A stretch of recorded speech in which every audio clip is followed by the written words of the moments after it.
by your focus in games being fractured by poor technology and a style that goes back to the 80s even if you were born in the 90s? Then look no further than ACG Slather Junk. That's right, a new line ACG products that are guaranteed to improve your hip thrust, hip fire, and sniper headshotting kills. Where all other imitators just buy something from a company and have a sticker just thrown on it so they can sell you merchandise, which really only results in you walking around with their head near your tits. Not ACG, baby, no way. These are handcrafted by the skilled five-fingered mittens of yours truly, put together with an aim to increase your juice. Look at these headphones, spray painted with ACG right on their side, and you can't tell me that won't raise your game, elevate your heart rate, and make you the best high-test, low-rest motherfucker on the planet. We've got everything: jugs, mugs, skirts, shirts, burkas, guns, cars, headphones, webcams, earbuds, ear cams, face tattoos, and genital piercings. It's all there. Like I said, this isn't just the normal item pulled from the shelves like all other creators out there and then slathered with their name. These are made from genuine angel dust, and not the snortable kind, but the kind you get when you grab an angel and wring its body free of its magical powers that slowly dies to light the frozen fires of excellence in all our products.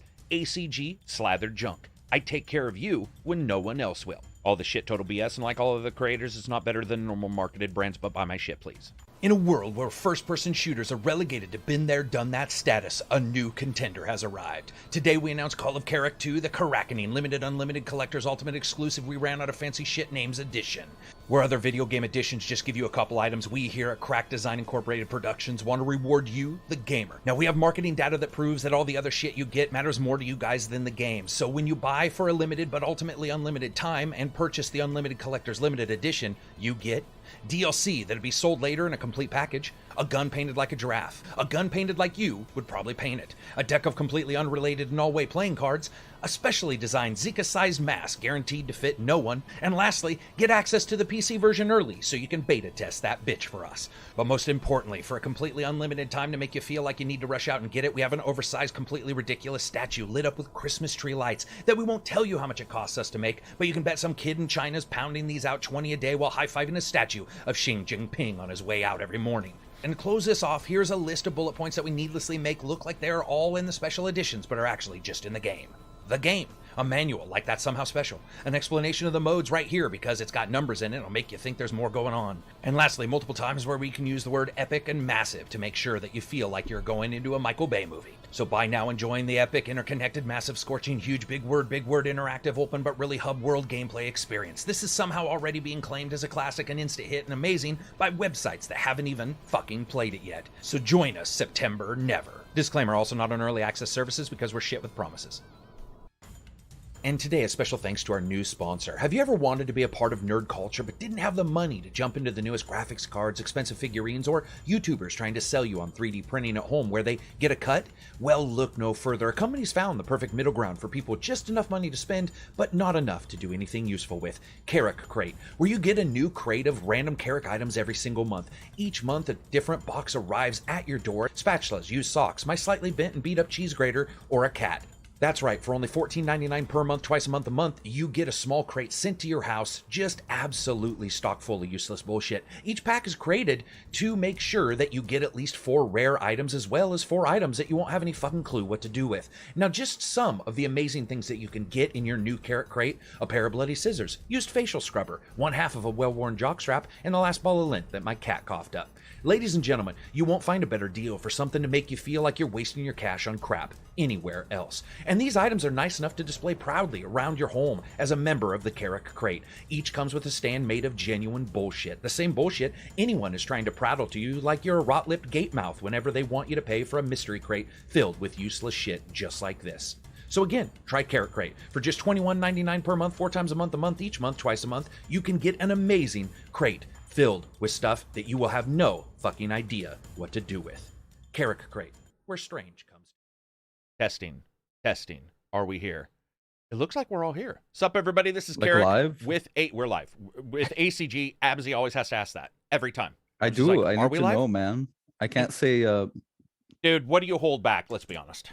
Nothing. Everything. Okay. Nothing at all. Nothing. I'm here I'm with a very edgy person. I'm here with Johnny. I'd be canceled. I'm here Sorry, with I'm done. Johnny, Absy, Silver and Reg, and the lovely. Well, what do we call it? Senior writer. One of the senior writers at Gearbox. We'll say it that way. Correct. Yeah. Currently, Yeah. Jordan L., who was nice enough to join our podcast. As you guys know, we've had a couple people from Gearbox on, And I was thanking everybody for coming on because a lot of people have done spectacular work coming on the podcast, talking about games, talking about what they love. Our job's sort of to introduce you to them and not to the rigmarole that exists in the gaming world. Too much, at least, unless we're talking about VRR on the PlayStation. And so we decided to have him on. He was like, hey, let's jump in here. It's going to be good. We've got some other people coming on in the next couple of weeks. And I want to give a shout out to a complete poet, one of the best music writers in the world, Freddie Mercury, who also was clairvoyant when he wrote We Are the Champions for this podcast. I just want to say thank you very much. Thank you, Freddie Mercury. Thank you, Freddie Mercury. You've I done just watched the great movie. Did you guys watch the one with Rami Malek? Rami Malek? Yeah. That was pretty good. Oh yeah. Yeah. I have not. No. It's enjoyable, man. It's like it was a lot of sort of behind the scenes of what you expect, but there was actually some stuff in there that was pretty heartfelt that I wasn't expecting, that I really liked. Yeah. We're gonna talk about games. We've got stuff from Warhammer, we've got stuff from Devolver Digital, we've got stuff from Square. We're going to talk about Square selling off their devs. We're going to talk about Outriders not making money. We're going to talk about games and probably have an eclectic life question that makes no sense until I fix it for Johnny. Hell yeah. All like right. the pinky, if you were born with a Oh my pinky God. on your neck. What was that? If you were born, what was that? How, If it's like, how would you perform oral sex if you have a pinky? No, that wasn't the question. No, wow. that's not What? it. That wasn't the question. The question Your was significant your other significant would other have could, a pinky but would not age somewhere. and would On be your healed of all illnesses. I'd lick it. Okay, let's just move on. Let's move on. Let's Yes, talk about Outriders. It didn't make money, right? Hold on, you gave me a new game idea. I'll be right back. Yeah. Oh. Yeah. Absy apparently was doing too much testosterone before he showed up. He's just he's all sweaty and I'm pumping, dude. I'm pumping. But we do want to thank you for sure for showing up. And I do let everybody pimp what they're working on. But as we said, most stuff's NDA. Is there anything that you do though that maybe it's on the outside, maybe it's a hobby or something like that, Jordan, that you want to talk about? Do you have a website, anything like that? If you don't, it's fine. But I always if only. No, you can just follow me on Twitter because I'm addicted to it and spend far too much time on there. You do. So you do. I'm just always on there. Yeah, it's not good. What's your handle so people have it's it? Jordan Anomaly. Like I combine my name and Anomaly because that's clever. Nice. Honestly, just go to ACG's Twitter and he tagged me in it and his earlier tweet, so that's easier. Yep. Definitely follow him. Like I said, we're trying to get people on here who are sort of not on a bunch of podcasts and want to talk about games and not be, we're not super into the politics kind. So it's nice to have him on. Let's jump into what we've been playing first so that we can sort of get an idea, because some of these games we're going to talk about are in the news. So Jordan, you're the guest, man. Do you have anything you've been playing? All right, I'll give you. I always play a lot of games at once, and then since I got the Steam Deck, that's like increased. So the ones I've played, at least within the last 2 days, are Kingdom Come Deliverance, Lego Skywalker Saga, Kakarot, Switch Sports, Dwarf Romantic, Rogue Legacy 2, Vampire Survivors, and I play this mobile game that's New Japan Pro Wrestling that uses like FMV footage for it, and you like train up wrestlers and fight them. I played like 100 hours of that so far. It got me into GPW. It's great. That's it. So I think like 8 games right now. That's only 8 games at once. Do you multi-box or is it just like I have ADHD, so I just hop from thing to thing. Same. Yeah, whatever energy pulls you, dude. Exactly. Full motion video. We talked for about an hour last week. I did. Not that you're saying you love full motion video now, but I've never really had an issue with it. And I did. Let's see. She Sees Red last week. Found out that the Contradiction Detective from my favorite FMV of all time has actually done 2 more games, which I was completely surprised about. Yeah, dude, FMV actually works, but I didn't know there was a wrestling game. I'll have to check that. I'd never heard of it. It's great. That's awesome. Let's see, Absy.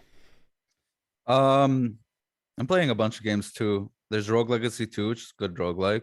I've been playing. I found a game that was an indie game of the week like last year called Ender Lilies, and it's shaping up to be one of my favorite Metroidvanias of all time. It's really, really fucking good. You play like a little girl. Ender Lilies, yeah. You play a little girl and you have spirits that fight for you. It's pretty charming actually, with incredible music.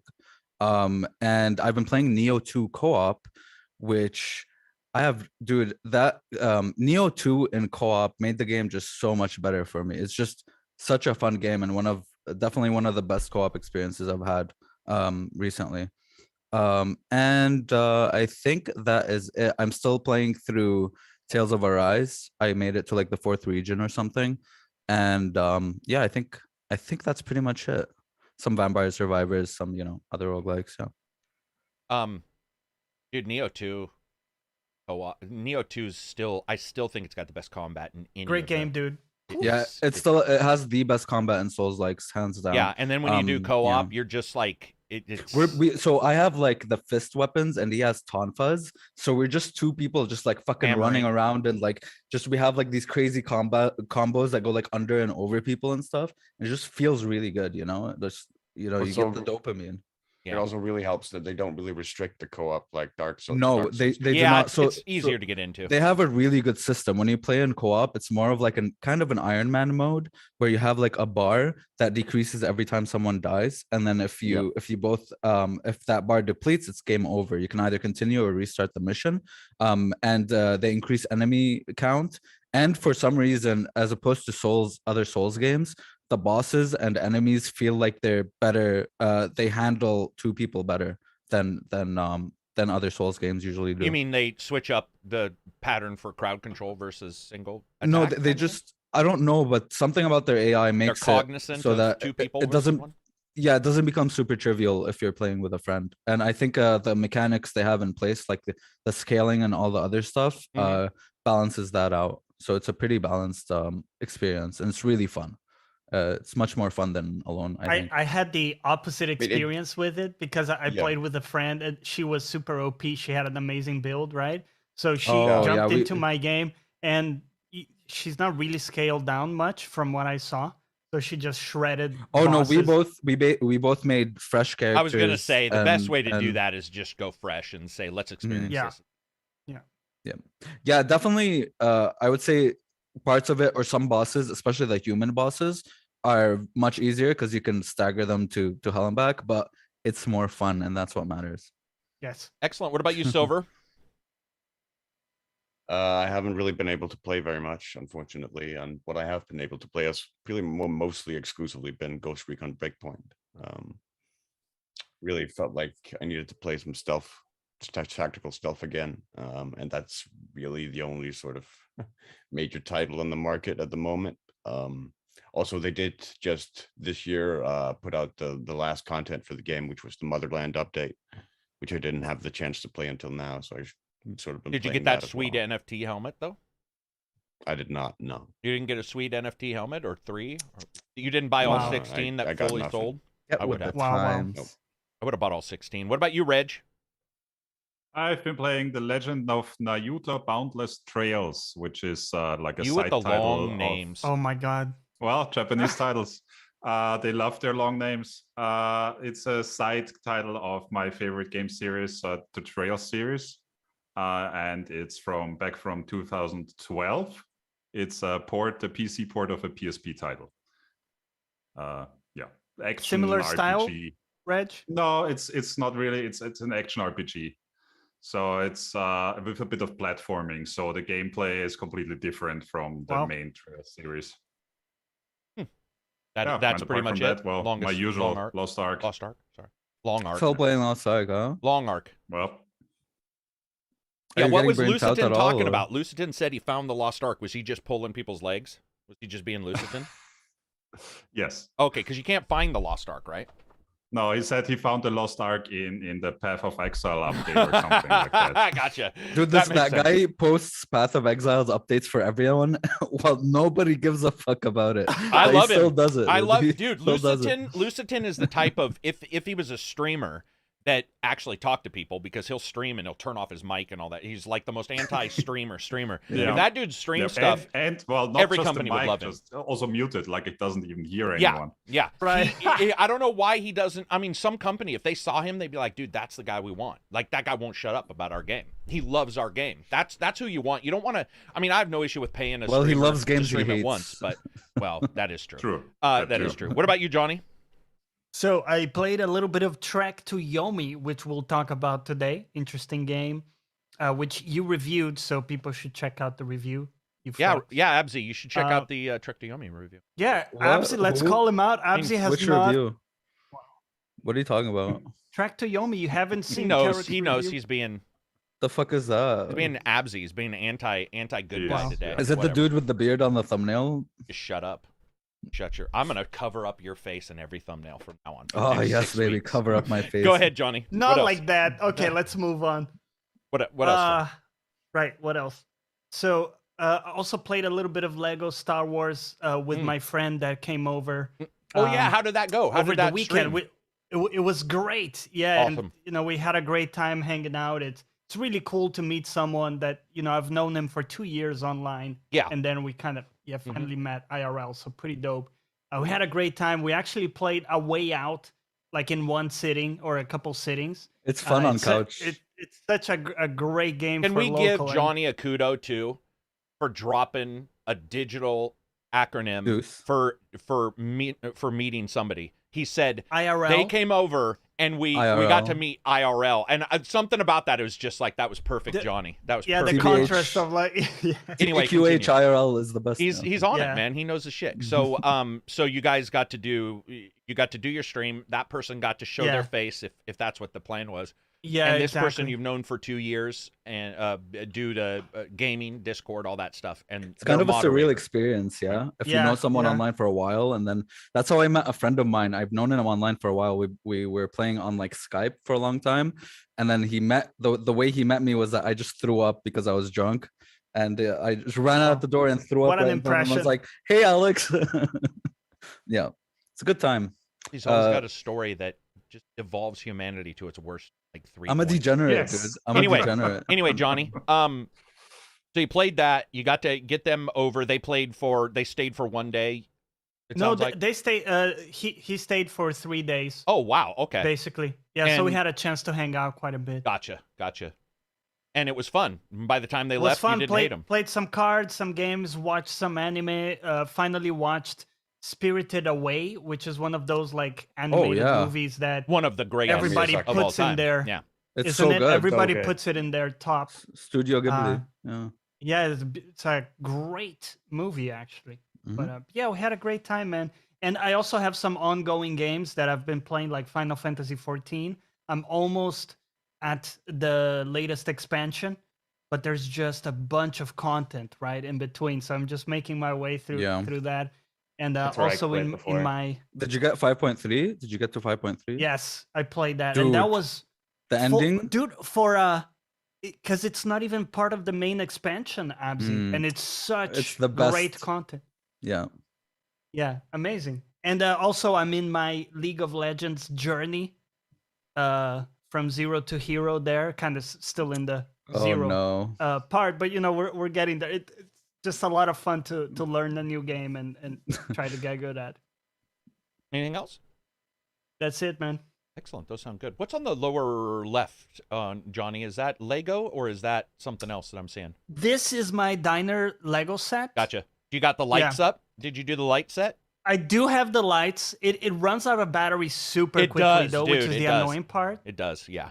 But Yeah. it looks cool. I like the little lava lamp there. You can put the lava lamp behind it, make it look like the lava lamp was shining light out. I'm just saying. Oh, Well, yep. okay. But I okay. oh, all right. I All do right. like lava lamps though. My 1970s years are coming Something up. about them. By the way, you guys don't sound like you were talking to each other, and the audio is very good, dude. We never talk. We not never. But What? we're very good. Well, today you are, but normally we do a very good job on not talking over the top of each other. What have I been playing? Oh, first of all, shout out to everybody who's done super chats in the last couple of weeks. It's really helped out the channel. And some people bought some shirts. We're now at 2,800 shirts sold. So if you get a chance, check out ACG on Teespring. That'll be it. Let's see. What can I talk about? Salt and Sacrifice. Can't talk about it. There, you guys can see streams for Salt and Sacrifice if you want to see what the gameplay is like for that game. Very interesting title. Trek to Yomi. Played through that. Played through Warhammer. And both are... I really enjoyed both for completely different reasons. But Warhammer, man, if you're like I think Abzi said, I think you said you're not super into, 40K. I mean, I haven't been because there hasn't been games that are good, and I never did like a TTRPG of it. Or I've never done that. But this game looks like I like XCOM style games. And dude, And- it makes it's so good. Yeah, I mean, it looks great. Dude, so, it was almost at 91% on Meta/OpenCritic, which admittedly I fucking hate Metacritic stuff. I think it's the death of everything. But in this one time, I'll mention it because, whoa, one of you guys farted. Sorry, one of my dogs. Oh, Let's be clear, it's not one of us. No. Anyway, yeah, it's just one of those titles where everybody saw it the way I did, which is nice. You know, I don't mind if somebody dislikes a game or whatever, because usually you sort of see what they were talking about. But this game was one of those ones where you put it up, you put your review up, and you sit back. And I didn't really go back and look right away, but when I did, I was pretty blown away by how most everybody had scored it very high and really enjoyed it, which means just more people looking at that, you know, that company possibly for doing another title. I would love to see DLC for this game. It works, man. It makes XCOM. It just works. It does. Todd Howard, we need him on the show to just say that about the games I say that about. But yeah, you said no RNG is the plus of all pluses. There is nothing better than not having RNG. RNG needs to go unless they do it right. And the 99% chance of missing when you're 1 foot from a person pisses me off. This game. Oh, that was silly. This game has none of that. It's like, absolute, because they're holy emperor soldiers. They don't miss. They don't miss. The world gets in the way, is what they say. And it works. They should make an XCOM style game where you play stormtroopers. Oh my God! RNG 1 to 99. There's no RNG. You just never hit. Always miss. But only Imperial Stormtroopers are so precise. Oh my God! Yeah, talk about a one-liner that stuck with that show forever. What were you saying, Johnny? Did I interrupt you? Well, that's interesting, the no RNG, because I thought that was actually a part of the formula and why the game worked in XCOM, because you guys know the psychology behind like slot machines, right? Where it's much more addictive to only get a reward sometimes versus all the time, right? And I think maybe there's something about the feeling of, like there's a bit of uncertainty, like you're not sure if you're gonna get it or not. No. I guess, but like if I miss a 90, let me answer this just real quick. The switch between the RNG, there is still RNG, and that's trying to figure out how you get to the enemy and what they're gonna do on their turn. Okay. Because the RNG, you don't know what they'll do, but you do know they can hit you. If they attack you, they will hit you, just like you will hit them. There isn't a full RNG in that game. You will hit. So it's like you will, because it's a gun. It's like and these are they're good at their job, they're good at their job. So and some of them are guided missiles. Like when is like, I mean, I get that a guided missile occasionally misses, but it's like, talk to the people who are dead from them. It's very rare. Usually the thing is, like in XCOM, if I miss a 90% shot, I'm reloading that motherfucker, dude. I'm reloading that motherfucker. You mean the game, right? Not the in the game. Yeah. Like not reloading the weapon. Yeah, like I'm quick loading and trying that shot again, because it's like it's bullshit. You know what I mean? I'm not fucking right in front of this dude with a shotgun. Absorb your mistakes and disadventures. But here's the thing: it's not. I mean, and I get that, but I don't think. I think if it was a ragtag group of people, that might make sense. But when you start getting superheroes and warriors, and they're 1 foot away from somebody with the gun rubbing their face, and you can see the animation where the gun goes into their face and they fire, 99% chance, and it misses completely. You're just like, It's the same thing with like dialogue checks, like skill checks. Like I like how Outer Worlds does it, because it's like, okay, if you have 10 charisma, you're going to be able to do this. So it's not a percentage where it's like, oh, you might fail it. Just we don't know. You're have you done Warhammer, Johnny? Yeah. Have you done this Warhammer game? No, not yet. I want to hear back when you've done this, because I have a feeling you will understand what I mean when you play it and realize the tactical feeling this game adds well beyond any other, because the tactic is now getting into the proper spot, getting out of the way where an enemy might be able to get you, understanding that, for example, this is one of the first games where the distance really matters in Overwatch. They even tell you, they're like, watch out, because Overwatch has a much shorter distance than an enemy can fire. So you might do Overwatch, and if they stop outside Overwatch, you're like, uh-oh, that's not what I was hoping for. So you have to get your Overwatch to basically be at an angle so that the only way they can fire is to get into that Overwatch. I like that, because it was so autopilot with XCOM. it's just like Overwatch. And dude, they get powers that are hilarious. They're like Sonic. Like one of the guys gets a power that basically just turns into the Altered Beast arrow and just like rams through people. He's just like, fuck it. And you can add power to all your guns, your swords by using Psychic Force. But if you do, you increase the warp because enemies, the chaos is always watching. And if it gets too high, then it fucks up the world. Nurgle Rot will, which is Nurgle's one of the gods, god of pestilence in that world. It'll like throw down acid on the ground, or it'll make a dude genetically like grow shit, become harder to damn. It's a tit for tat, man. So the risk is in a different spot. It's in a different spot. Right. Okay. Jordan, do you play any of these? No, I tried getting into XCOM a couple of times and did like it. Just isn't a genre I played a ton of. Are you more RTS real time or just not that?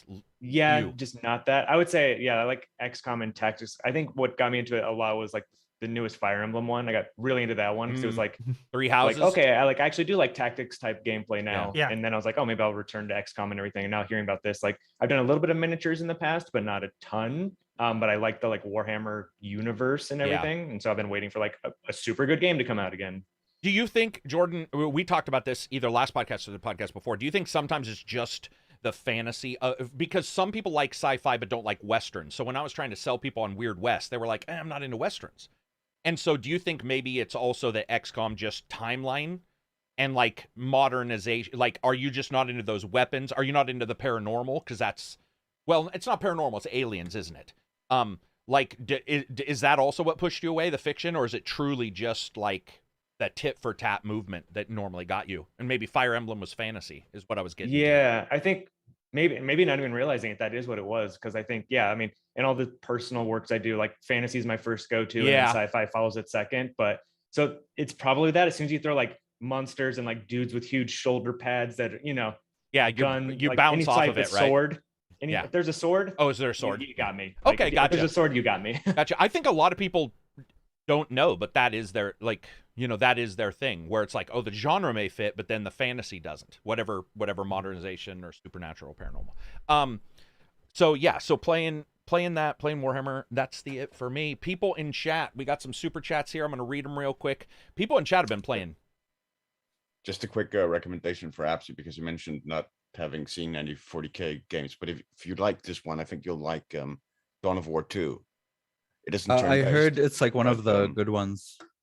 Yeah, it's really good. It's like they turned it into like an action RPG.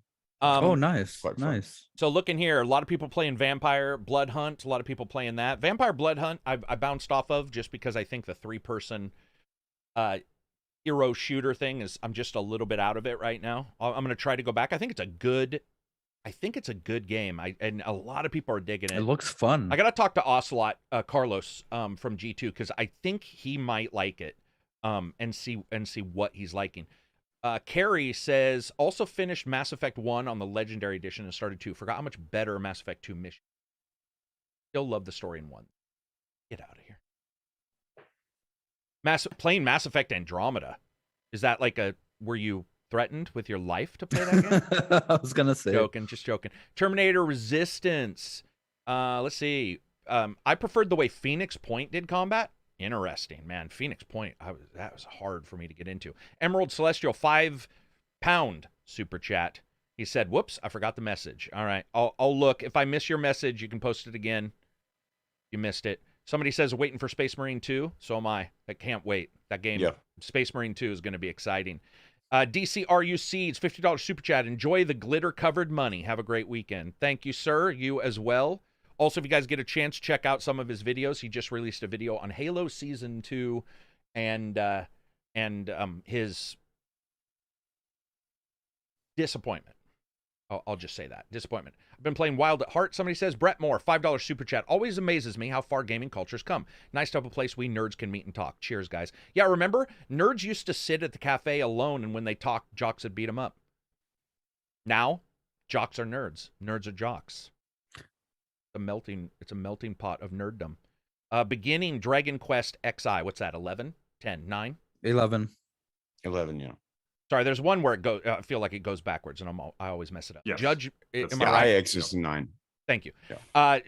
Judgment, playing dude, Judgment's so good. I'm thinking he means the Yakuza ones. Mm-hmm. Oh yeah. Oh, that reminds me. I'm also playing Yakuza 3 right now. Yes, dude. Yes, Dude, 3 is awesome. So good. I'm loving 3 so far. It's really good. 3 is great. I played all of them in a row, so I love those games. Yeah. Let's see. I've been on the Project Wingman, Ace Combat 7, Emerald Celestial. I just wanted to say I can't afford the patron and stuff, but I love your content in the pod. You guys rock. Thank you very much. Yeah, man, patron sucks, but, gotta have it these days. I apologize for that, but thank you for showing up for the free content here. We try to make sure we cover everything, even stuff we've done in reviews. So moving on from there, let's do one news thing, and then we'll answer a couple questions, because we always put questions at the end. Go with news. Stargate. I want to talk about this. Oh, so yes. I can't. What? Well, I just said prior to the podcast starting, I hate anonymous sources, but I'm just going to say this one because I'm excited about it. But I did randomly in just random discussions with 2 or 3 people pretty big in the industry, and I was saying the games I wanted. And I was like, I would love a Star Trek. We already know we're getting Star Trek Factions. Is that the one? That's the Telltale style one that's coming out that doesn't have a lot of combat. That looks great. But I mentioned Star Trek and Stargate, and all 3 of them stated, prepare to be happy. Stargate in some way. SG-1? Yeah, but Star Trek was already announced when I said that. So I'm thinking it is Stargate. I hope so. Some kind. I've wanted a Stargate game since forever. They showed one a while ago. Stargate something.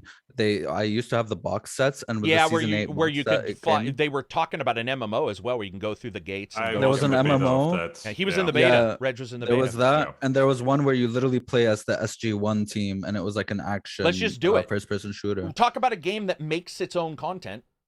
I mean, that just go to a different world have them add worlds in. And I hope they do it because in the episodes, each episode was a different story, right? You'd go, each world had its own issues and conflicts. So that would be cool in a game where it's just continuously you go, there's a new world now, and they have their own conflict, and you go there and solve it. Jordan, are you a Star Trek or Stargate fan? Honestly, I haven't really gotten into either one. I've never watched any Stargate, not for any particular reason. I should love it, and but just for whatever reason, it holds up. And then Star Trek is one of those things where it's I know people start here, start there, but there's just so much of it, and it feels overwhelming a bit. So it's like when I can't get into One Piece at this point, right? Because there's 900 episodes, and I'm just I can't start now. It's too much of an undertaking, even though I really want to. Yeah, it's kind of the same thing with Star Trek. You know what has been working for me, dude, is because I agree, and because I do binge, so I know that if I do like something, I will watch it all, which then is an issue. But what I've been doing is checking summaries out, big time. So if I want to jump into, because I'm not into comics, but some comics I'm into. A very weird issue with me. So what I'll do is if I like an idea for a comic series, I'll go to the summary of the prior stuff, read the summary, and then jump in just to that. And it's actually worked out quite well, where I'm I read the summary, I'm okay, I get it. It's happened a couple times with game series where the old games were on, SNES or whatever, and I'm not going to go back and play one of those old, games. But reading a summary on it so you can jump into the new one has helped. But yeah, I agree with you, man. There's so much for everything now. It's very hard. It's very hard to branch out when there's 5,000 whatevers waiting for you. And new stuff coming all the time, right? It's do I spend the next 3 months on this old thing that I do want to watch, or 5 new shows that are coming out every week, Yeah, it's crazy, man. I for sure get that. But anyway, so it's not a lot of a rumor. It was just an interesting response that I got from multiple people. So I figured imagine the MMO where you could play as Goa'uld or Replicators or Wraith. That'd be fucking sick. I wouldn't even want that. I would just want the SG-1, SG-2, SG-3. RPG. Well, imagine Outriders, but good. Yeah. Imagine but good. but good. What you want. Yeah. Or Anthem, but good, because those games are set up in the same way. The mission format and the idea of you naming your SG whatever numbers you want, SG Blue Alpha 2 or whatever, and it's and then imagine the game takes some of that data in and it tells you what that group has done, they've successfully met 4 new races. I just want to shoot P90s, bro. Shot P90s. Yeah. P90s. Jesus, what a shit. Dude, they made me love that. I know you did, because it looked futuristic, but come on, man. No. I'm not because just because I've been so accustomed to watching them shoot them in the show that any game with P90s, I'm like, I'm role playing O'Neill, dude. I'm shooting people with P90s. I don't give a fuck. So Such an ugly ass gun.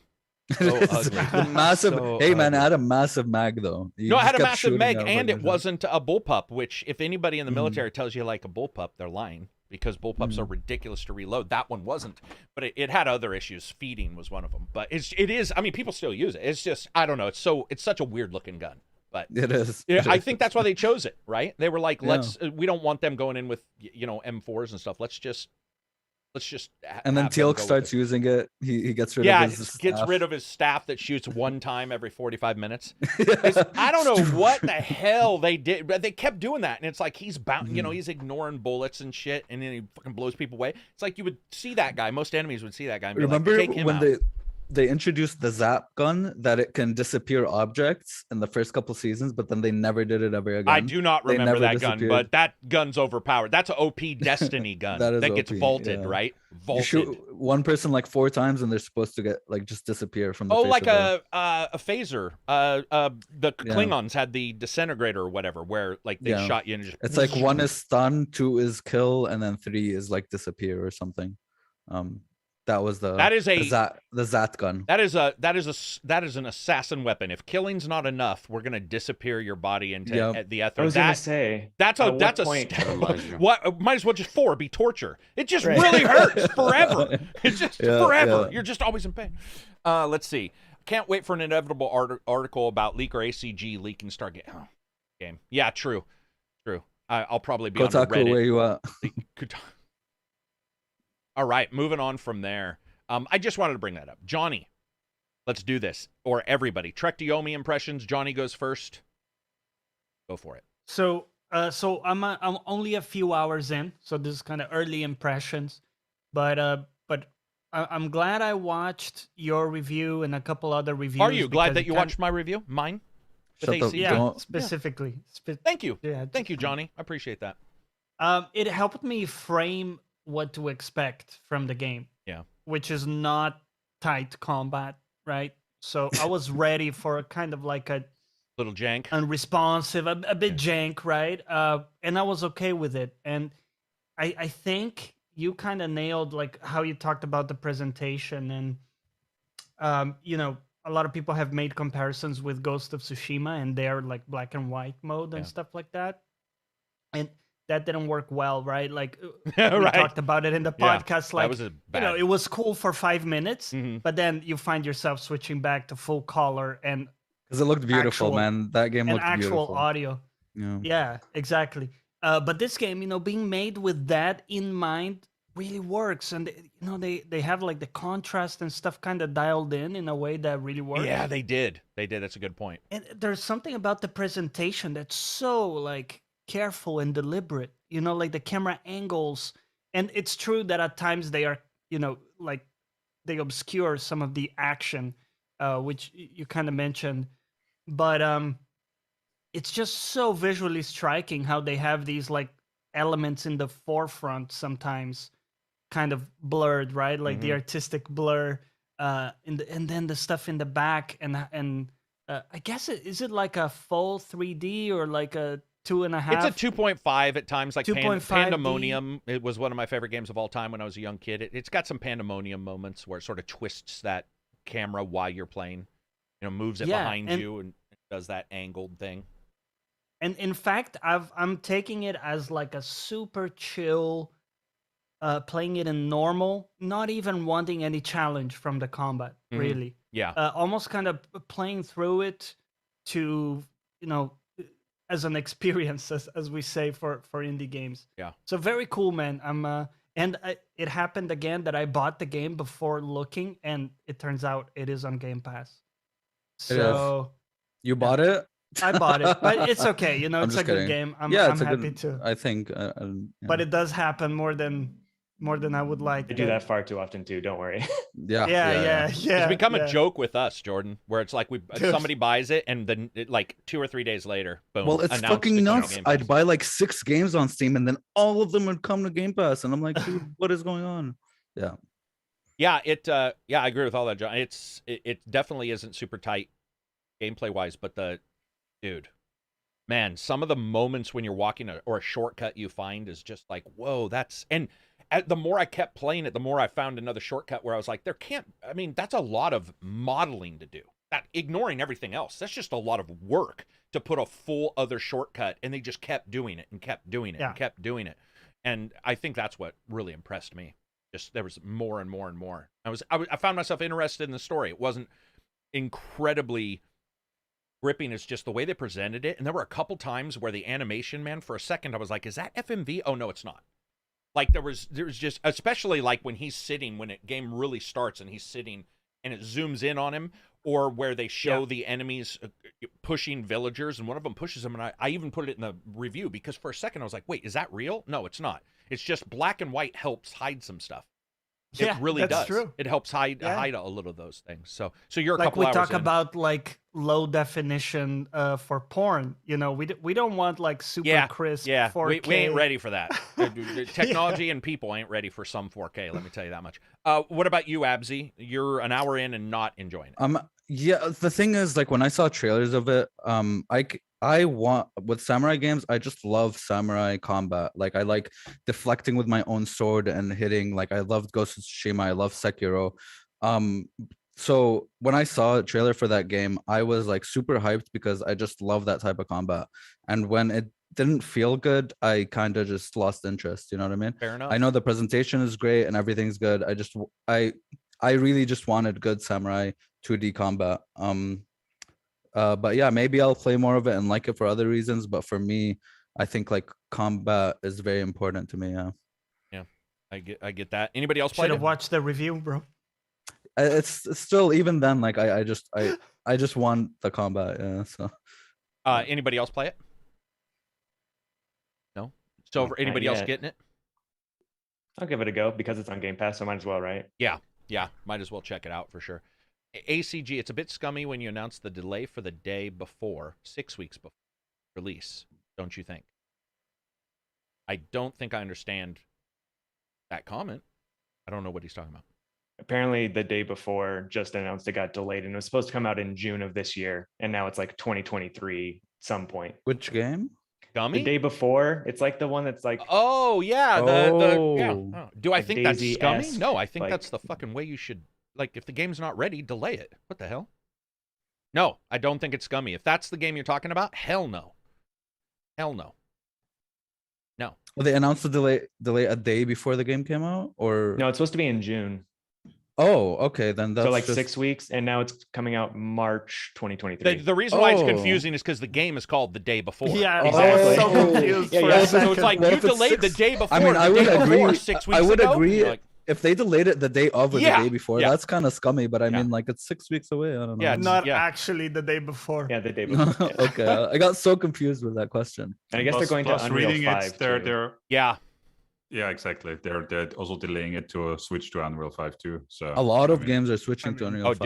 Dude, what did I say 2 weeks ago? Avowed I said even. prepare. I know, because this is one of the things I'd heard was I was like, prepare to see huge games announce Unreal 5. It will for sure be a thing, because like everybody I'm talking to is like, we're switching to Unreal. Yep, like Avowed right now, they're hiring on what's that app called, LinkedIn, and they like Unreal 5 people with experience or whatever the fuck. So that's pretty neat, Dude. Hey man, if it helps you make your games, I'm all for it. Yeah. I'm all for like get to the point to where a creator can create easier. And we already have issues, even like writers. All you need is a pen and paper, and people still have issues writing a book. And that's not talent. It can be life and stresses. I would like games to not be that easy, but to be to the point to where you're not sitting there mired in tech issues all the time, you know?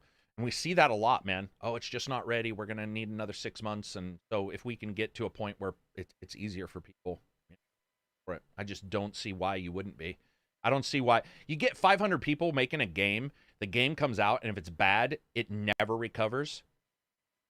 That's pretty crazy when you think about it. Like there because of all of the tech issues. So it's like let's fix that up. Hey man, real-time global illumination, give it to me without the need for RT. Fuck yeah, dude. Well, I mean, yeah, that is a bonus, but there still already was that in some engines. I mean, I know that that's a big deal, but I think Nanite's probably the. It's just the ease of. Oh yeah, Nanite is gonna be huge for performance. Do you ever, as a writer, Jordan? Do you ever find, and you cannot answer this if you do you ever find yourself, or have you ever found yourself stymied by the tech for some reason? Oh yeah, for sure. Every studio has their own like writing software, the way they do things, and a lot of it is like pretty janky, primitive. And, like, it's not like, oh, we built it from the ground up to be great for writers, sort of thing. It's just like this is what we had, and we kind of like fashioned it together. So it's not Excel, but get in there and do your thing. So you kind of get used to it. But yeah, unfortunately, like at a lot of places, a lot of time is spent because it's just like can't get the file to go in, or like just something is wrong with the tech because it wasn't meant to do what it's now fashioned to do. As somebody who's worked on some pretty big games, people can check his Twitter, but you for a little while we're doing the KOTOR remake, but you've also done Assassin's Creed Odyssey, which actually one of my favorite Assassin's Creeds of all time. Yeah. Is there any particular one that struck you as very good? Is there any where you were like, this maybe not perfect, but robust? Actually the one for Odyssey was because they did build it from the ground up specifically for the game, being like, okay, this is the first game where we're doing the big choices and like branching dialogue. So they had the tools team build it up, be like, this is what we want. And it was great, saved so much time. It was basically, just like a big final draft thing in the center. And then to the left, you could just like drag and drop stuff. You could build it out with diagrams. It was great. So that has been the best one. Yeah, there's some choices that were obviously off the gate where you have to decide between saving the family or letting the plague spread was awesome. I think the whole Mykonos side story was just incredible. Like it felt like I was playing an old school RPG with like the branching dialogue and the quests that kept like carrying on. Dude, there was a quest maker in that game. Yeah, remember for players, I had people hunt down the ACG podcast, and it was it was so easy to make that mission. It was like, which frustrates me. Valhalla doesn't seem to have it, but I could be wrong on that. But it didn't sound like it was that was going to be in Valhalla. But the ability for a player to, you could put down quest markers, you could put down people, you could choose models, you could do it quite easily and quickly. It was just like, damn, this is awesome. And to see like it had tangible effects, like I saved the family early, and then later on the whole island got fucking plagued, and I was like, well, shit, yeah. So. Did you write most? Can you talk about who or what you were engaged in with Odyssey? Oh yeah, I did. Most of my stuff was in Athens, which was like, you go back to it like 3 times in the game, so a lot of my stuff was that. I did the like Socrates quest line, like his personal one. Oh, dude, that was good. I did a good chunk of that one. That one was great. Is it when you can have like a threesome? In the which quest? One? Which time? Which one? True. Yeah. Yeah, that was basically with him. It was just like how many times can we get you to have sex with him? Right. If you want to. The best one, sorry, but the best one was when you had sex with this dude's wife for like a week straight. He's like, "Are you done yet?" I'm like, "Yeah, dude, she's all yours." There's such a weird game in those moments, man. Because like you guys know me, I'm not much for relationships or sexual stuff in games. Most of the time, I'm like, I'm a hero. I'm supposed to be saving people. I can fuck later, but. That game, there was a lot of goofiness, which helped. There was a lot of like weirdness, which actually I buy into. I mean, dude, it was ancient Greece. Everyone. Well, I know, but yeah, exactly, and that's sort of why I bought into it. So when writing for these, do you find? Are you usually given a freedom of like, hey man, you're going to be in Athens, you're going to be able to create, you're going to be able to write some missions, just go for it. Or do they say like we want 3 attack missions, 3 RPG style? How does that go? So usually you have like the critical path, which is obviously all the main story that the player like has to do. Right. And those ones are more usually like directors and stuff will have it planned out. So they'll be like, this is, we have to hit these beats and everything like that. But whereas like you were saying, a lot of the goofiness is in like the side missions, you can have a lot more fun with those. And usually with that, it's like, you're going to be in Athens, and then like, the writers would sit down with the quest designers and we'd just brainstorm stuff out and pitch it to the directors, be like, this is what we want to do. So they weren't like dictating, you need this type of gameplay here for this reason for the side quest or anything. It was really, come up with something and pitch it and get feedback and just keep going. So that's why a lot of side quests are more silly and fun. Like that's one of the reasons why I love the Yakuza games, right? It's like the main story is so serious and so good. And then the side quests are just the most ridiculous things ever. And it works somehow. It works so well. I think it adds fun back into a game because I'll tell you a game that I think we all agree, but while I like the game a lot, GTA 4 went away from the goofiness. And so while people like Nico, a lot of people do, and a lot of people like that more direness, no matter what fun I had, it was always, there just wasn't enough. It just didn't extend enough for me to be like, okay, you know, I'm sort of enjoying this, these side things versus the golden path of the main thing. And so a game that it sort of understands, and then you can, if you don't like it, it's no issue. You just do the main story, and and there's serious quests for sure in all those games, but yeah, it's definitely enjoyable to see. I have a question to ask. Go ahead. Let's Sofa go. It does raise the issue a bit because you mentioned the branching stuff, which I would imagine is one of the most significant challenges for a writer, because that is one of the areas where sometimes Odyssey is really good, but also sometimes it falters a little bit. Like for instance, the Legacy of the First Blade content that I just completed. Like as a sort of isolated story, it's good. But as a sort of part of the tapestry of Odyssey itself, it sort of falls a little short because all of a sudden you have like, why is my family not here? Like why is Mirini not involved in the fact that she has a grandchild now? Like all of these things that are sort of should be integral to that particular plot are suddenly not part of it because it has to be available to the player from the very beginning. Like it's a design decision that's made. So could you talk to like the challenges of writing that maybe, or? Yeah, I think a little bit. The only DLC I did was, I think some of the, like they started doing like the free quest lines that they were putting out like every 6 weeks or something like that. Oh, right. Yeah. Yeah. So I think I did like one Hippocrates one and then the Socrates one where it's like he's, you know, locked up in jail and you have to go like talk to his wife and stuff like that.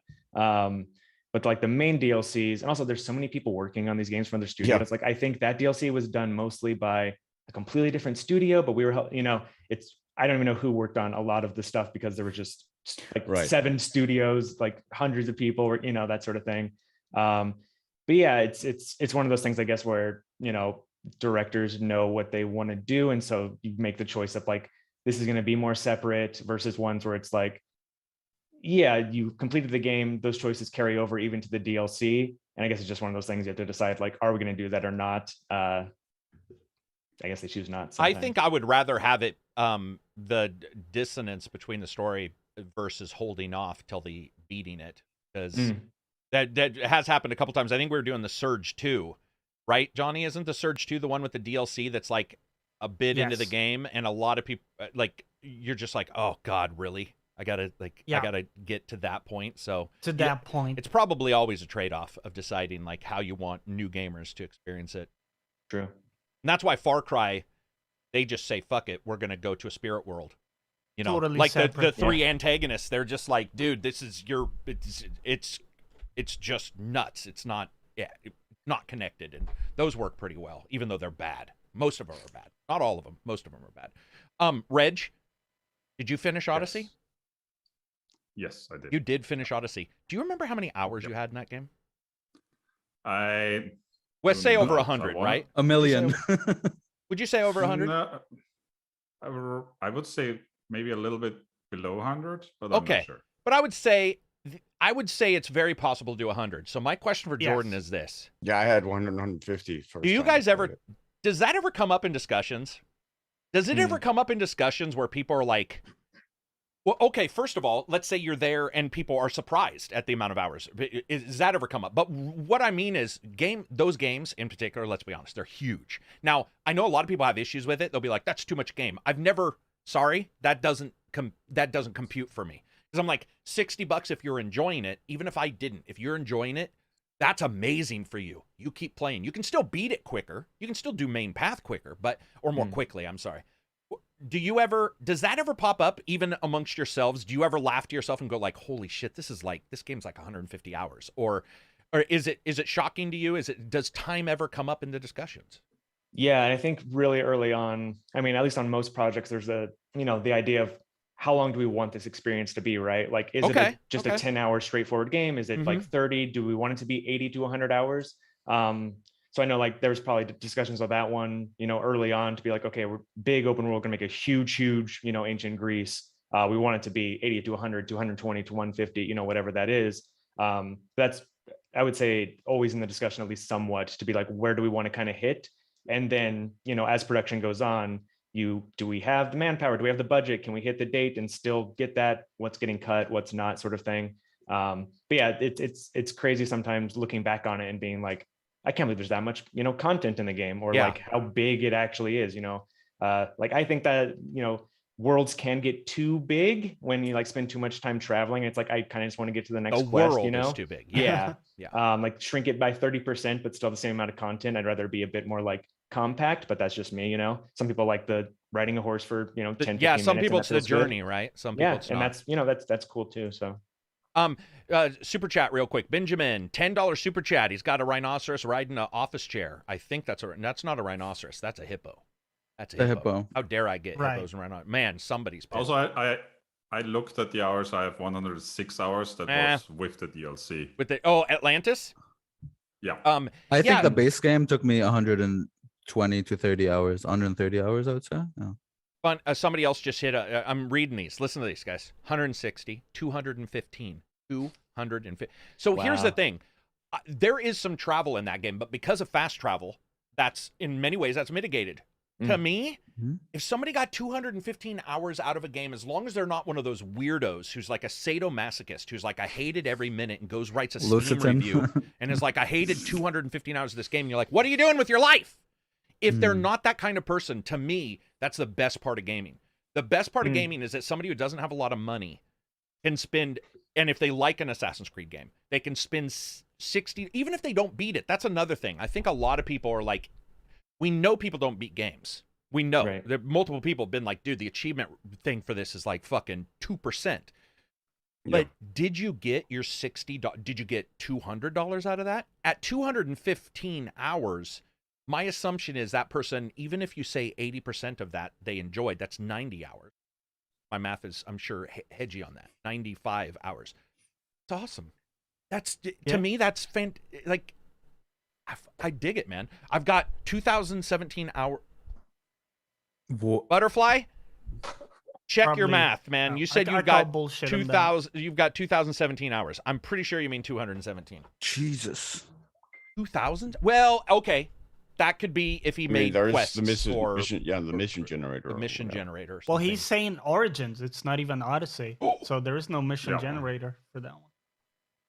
Man, questionable. We'll say we're skeptical, but good on you.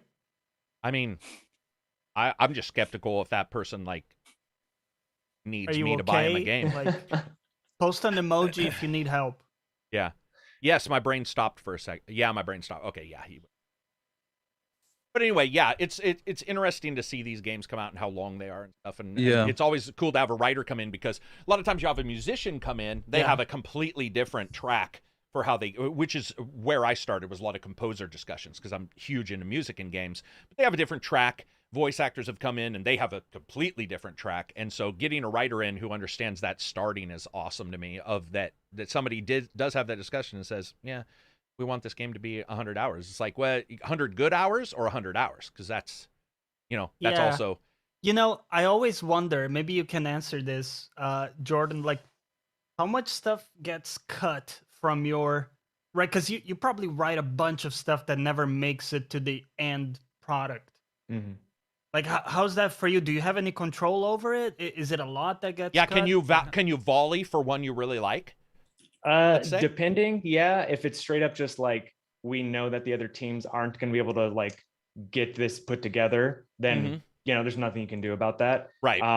But there's times where it's like, okay, can we like definitely keep this one, but like maybe cut one from somewhere else that I was going to do, so like I'd rather have this quest here than do the other one later, like to kind of steal it from over there, and that can be doable. But it's different every time. Gotcha. Everybody in chat, I want to know the most you have in a game. Somebody's posting 3,000 hours, 4,000 hours. This is probably League of Legends kind of stuff. 1,000 hours in Monster Hunter World. Makes sense. I'm not a big fan of Monster Hunter World, but see that. you can see. I've got 2,000 in Borderlands 3. Makes sense, except it's 3 and not 2, because 3 was just didn't hit as well. But some of these games make sense, man. You don't need to post your MMO, guys. Like, we know, like, that shit's ridiculous. 666 in PUBG. Spooner, what's up, buddy? 6,300 hours in Dota 2. Oh yeah, I don't even know how much I have in League. Probably over 10,000 hours. I've been playing out for like 9 years or something. Oh god, then yeah. Is that not? That's 700 in Skyrim. Abzi, do you play currently? Just ARAMs, but I debated. You just perked on his interest. Bro. Do you want me to carry you to platinum or diamond? I have a question though. You said you also worked on like Ghost of Tsushima, right? Like you moved. Was there any like fundamental differences that you had to get accustomed to moving from a game like? I know they're kind of similar in a way, but moving from a game like Assassin's Creed to Ghost of Tsushima.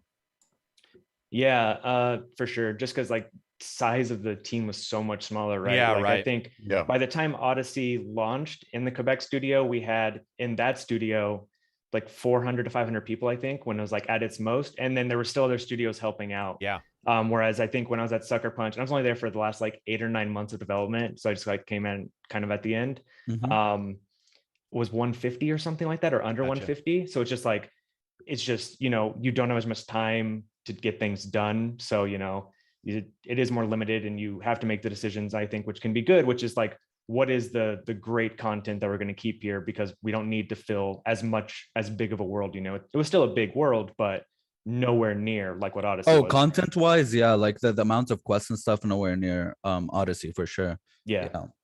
But yeah, so it's Oh, go ahead, continue. Oh no, I was gonna say, so yeah, it's going from that big of a game to a big one but slightly smaller, or much larger or much smaller team, was weird, I guess, just because you're used to being like, oh yeah, we need 75 quests done by, you know, X, and now it was like we need 6, and you're just like, oh, that's a lot nicer, you know.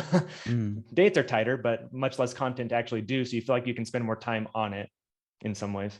Do you think you can massage the edge out of a quest if you work on it too long?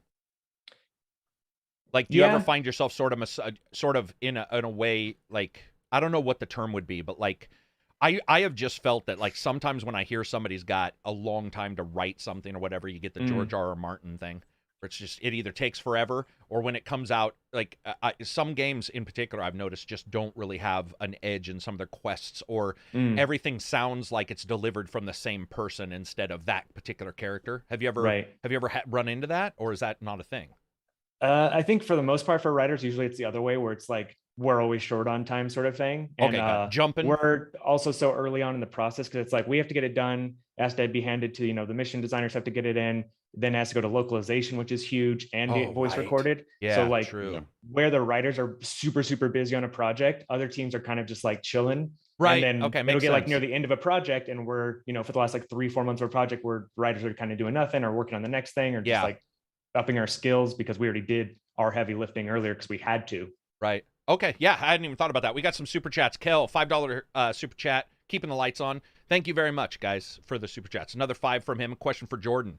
I was wondering if he could remark on if or how his writing helps to shape gameplay and mechanics. Is there any input from your writing that you've seen in some kind of mechanic or in the way something's been done in a game? I think a lot of it is maybe not necessarily the writing itself helped shape it, but a lot of times, you know, collaboration is huge on projects. So like very often you're talking with the people who are in charge of gameplay and coming up with like, okay, here's the story that would be cool to tell here. What kind of gameplay would like work well with it? So you try to do that as much as possible, so it doesn't feel like the narrative and gameplay are super divorced from one another. So, you know, it's not that the writing necessarily informs the gameplay, but you just try to make it mesh as well as possible. So it feels like, oh yeah, these were obviously done in tandem, and not the story was written first and the mission was written around it, or what happens way more often, which is the design is completely done, wrap some narrative around it now. How do you do, you said improve skills. I don't know if that's if you meant what I'm going to ask, but I want to ask, does that mean like, what does that mean? Does that mean literally writing more to improve writing? What does that mean? Yeah, a lot of just like writing more, looking at where you're, weak at with the other writers and stuff, getting like way more feedback. Kind of just like doing weird sort of things. So like, there's stuff that we did on like other exercises projects. Almost, would we Yeah, say? basically, Work- yeah. workshop Just kind of stuff, like right? hone the Okay. craft sort of thing while you're in off season, just to keep yourself fresh. So that way when the next project does start, it's not like, I have to remember how to write again. And you're always just like, oh, I learned in between projects. That's interesting. I mean, obviously, I assumed that kind of stuff was happening, but I didn't know if it was a, and probably from the musical side, where a lot of the composers I talk to or sample guys, audio is still sort of treated like a redheaded stepchild a lot of times, right? And so they don't get those times a lot of times. So I wasn't even thinking about growth. And the honest truth is, I think a lot of us think that the writing in a lot of games is not great. And so, because it's difficult to write, I've talked about this 100 times. It's not always just the writers. It's that you have to fit things into you have to like drop certain words so a person knows where to go, and it may not make everything flow right. But the idea of you guys getting together and saying, we're going to make a weird character, do this, do an exercise, that to me is fascinating, because I just feel that nobody talks about that kind of stuff. And to be honest, I don't know if I've ever thought that anybody would do that. Like, that's the first time that's ever come up. That's fascinating, man. Do you find that support obviously is from the bigger companies because they have the budget and manpower, or did you find that pretty much everywhere? Or is it just because of your, like you said, the steps you were taking, you have some dead time, it just becomes a thing?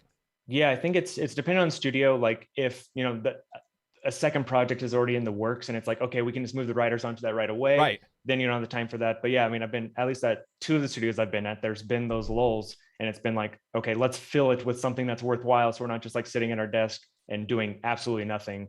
So I think it just depends on, really the leads or whoever just being like, hey, we should do this. Proactive and on just, it. Yeah, get better at writing so that, we're fresh. I never asked you this. Degree for writing?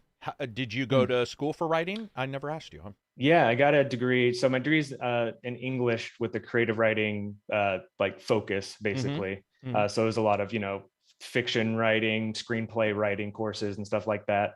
Had no idea what I wanted to do with it. It was just, I was in my sophomore year, and it was at that point where it was like, you have to pick a major. And I was like, I don't know, I'll pick this. And thankfully it worked out, because if I didn't get into game writing, I didn't want to teach or anything. So like, I have no idea what I would have done. Right. No idea where you would have taken it. A lot of people go to college and then whatever they're in has nothing to do. They're an engineer, but now they're suddenly working at McDonald's.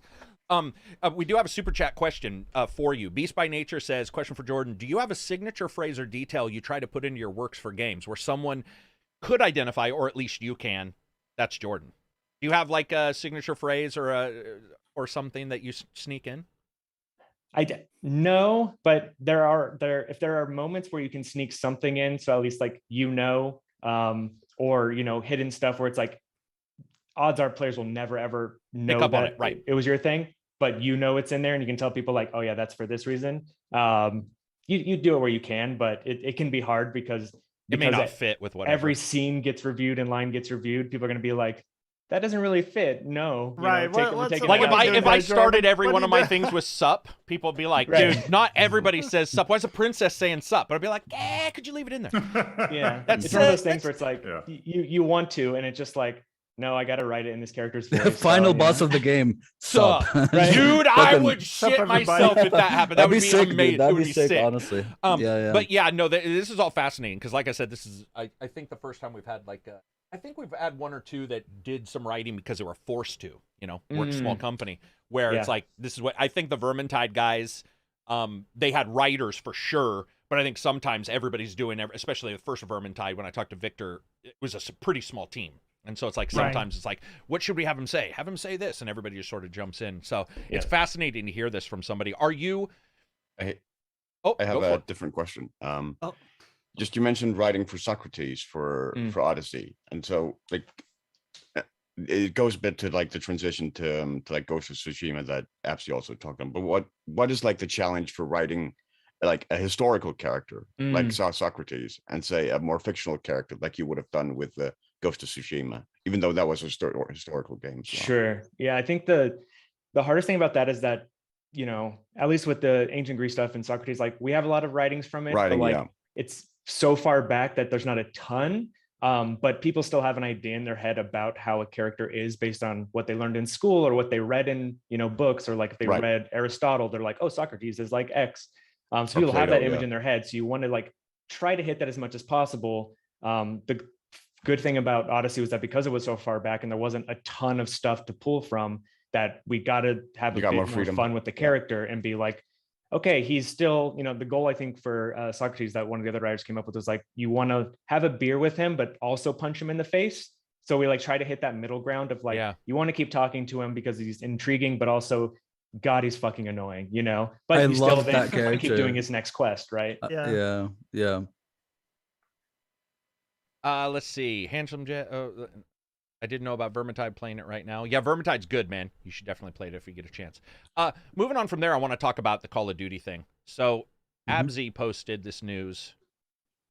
Go ahead and just. Why'd you say it like that? Abzy posted this news. I didn't. Fuck that guy. Dude. I didn't. I just put. Yeah, I just 3,000 people. More than 3,000 people are working on the new COD. I mean, they took a year off, and that's huge for them. I wonder if they're going to change, fundamental things about the game. I don't know. Maybe it's just going to be the same old COD. But when Assassin's Creed took a year off and they came out with a new type of Assassin's Creed, I wonder if they're going to do some fundamental changes like that for COD. And if you'd like to see it, if people, longtime COD fans, would like to see that, or if they're going to whine again, like, because for Assassin's Creed, everyone wanted to change. And then when they did change, people were like, well, now we want the old Assassin's Creed. What the hell happened to the old Assassin's Creed? So I wonder if we're going to get that divide of people wanting a change, but then going like, okay, well, we want the old COD. So, you're not going to please everyone, obviously, but I wonder what they're going to do with it. COD always makes me laugh as like a moniker for Call of Duty, because it always just makes me think about the fish. Yeah. Yeah. So what do you guys think? I don't know. Like, is anybody here a huge COD fan? I mean, just kind of once in a while. Like I played a ton of, what was it, the Modern Warfare? Was that 2019 or like the one that like what got huge? The last good one, yeah. I got into that one, and prior to that, the last one I had played was like years and years earlier. And then I haven't played since that one. So it's like I'm always down when they do new stuff, but it's risky, right? Like you were saying, you're not going to please everyone. There's hardcore fans that will hate new stuff, but you'll pull in a lot of new fans. And so it's walking that tightrope of like, which do they want to do more right now? And it's a hard line to walk. Like, it's a hard line to walk. You just don't know. Sometimes you think people are like a hive mind, and sometimes you're like, okay, well, we just can't please anybody. But I don't know. I mean, after all the yearly COD releases, maybe it's a good thing. Maybe it's a good thing they did that.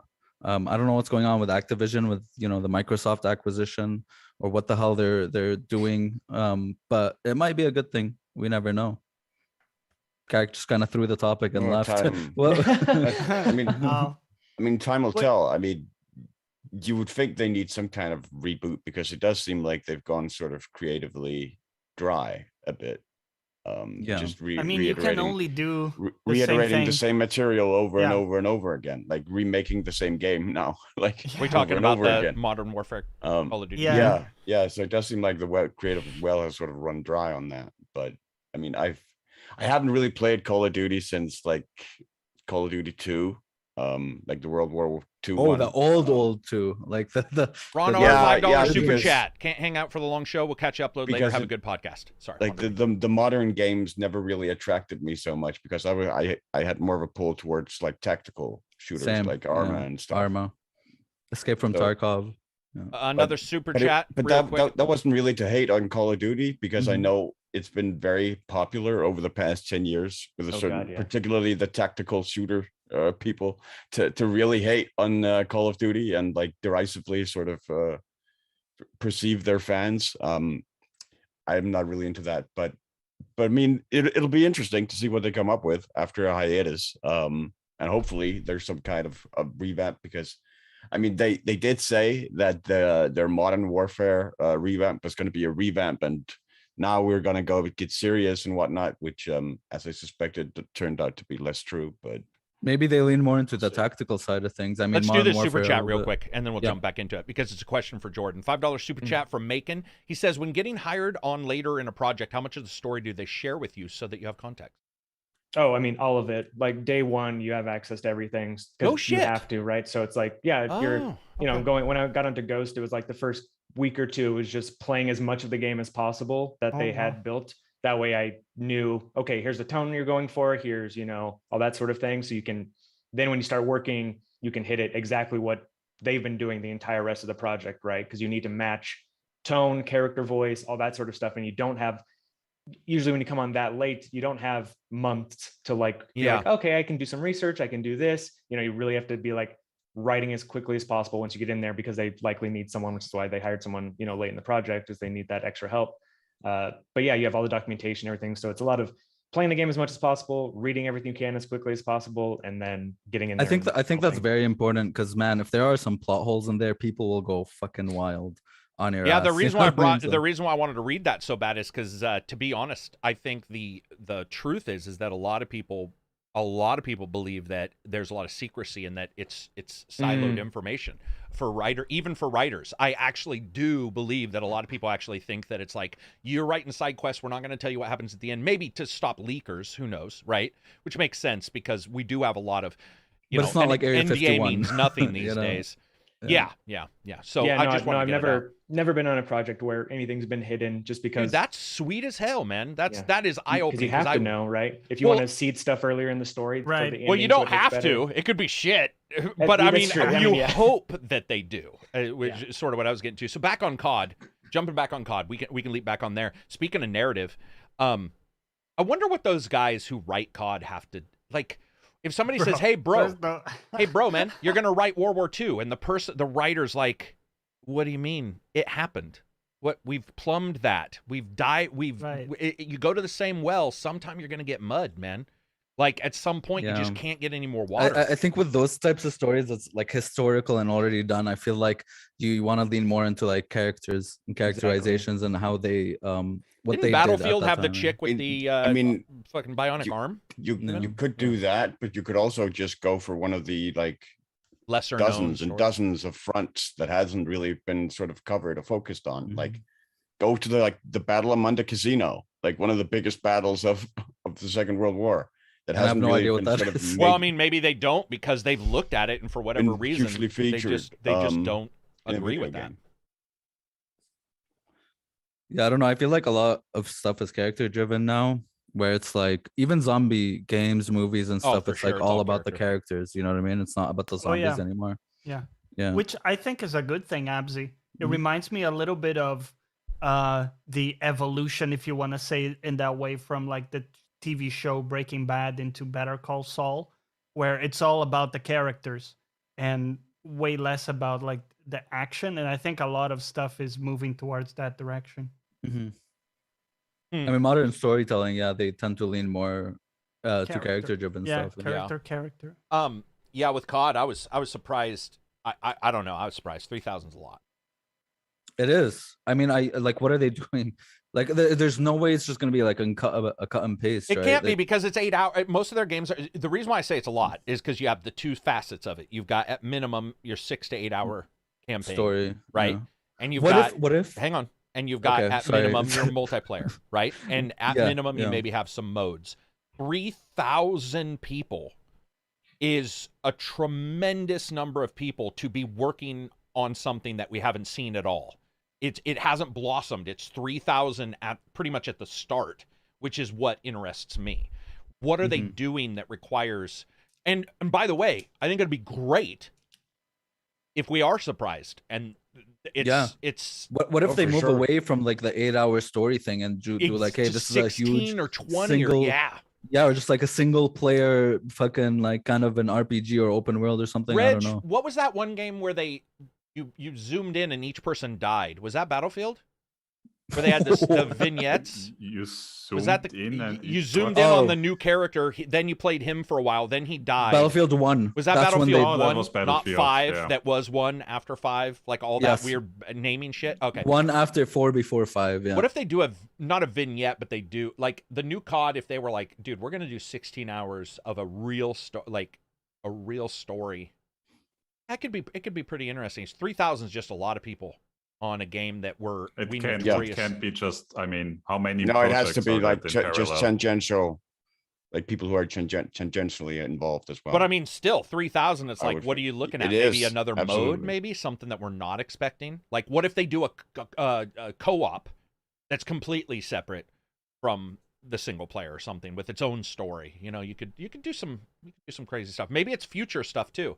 Maybe it's games for. They're all games for service now, right?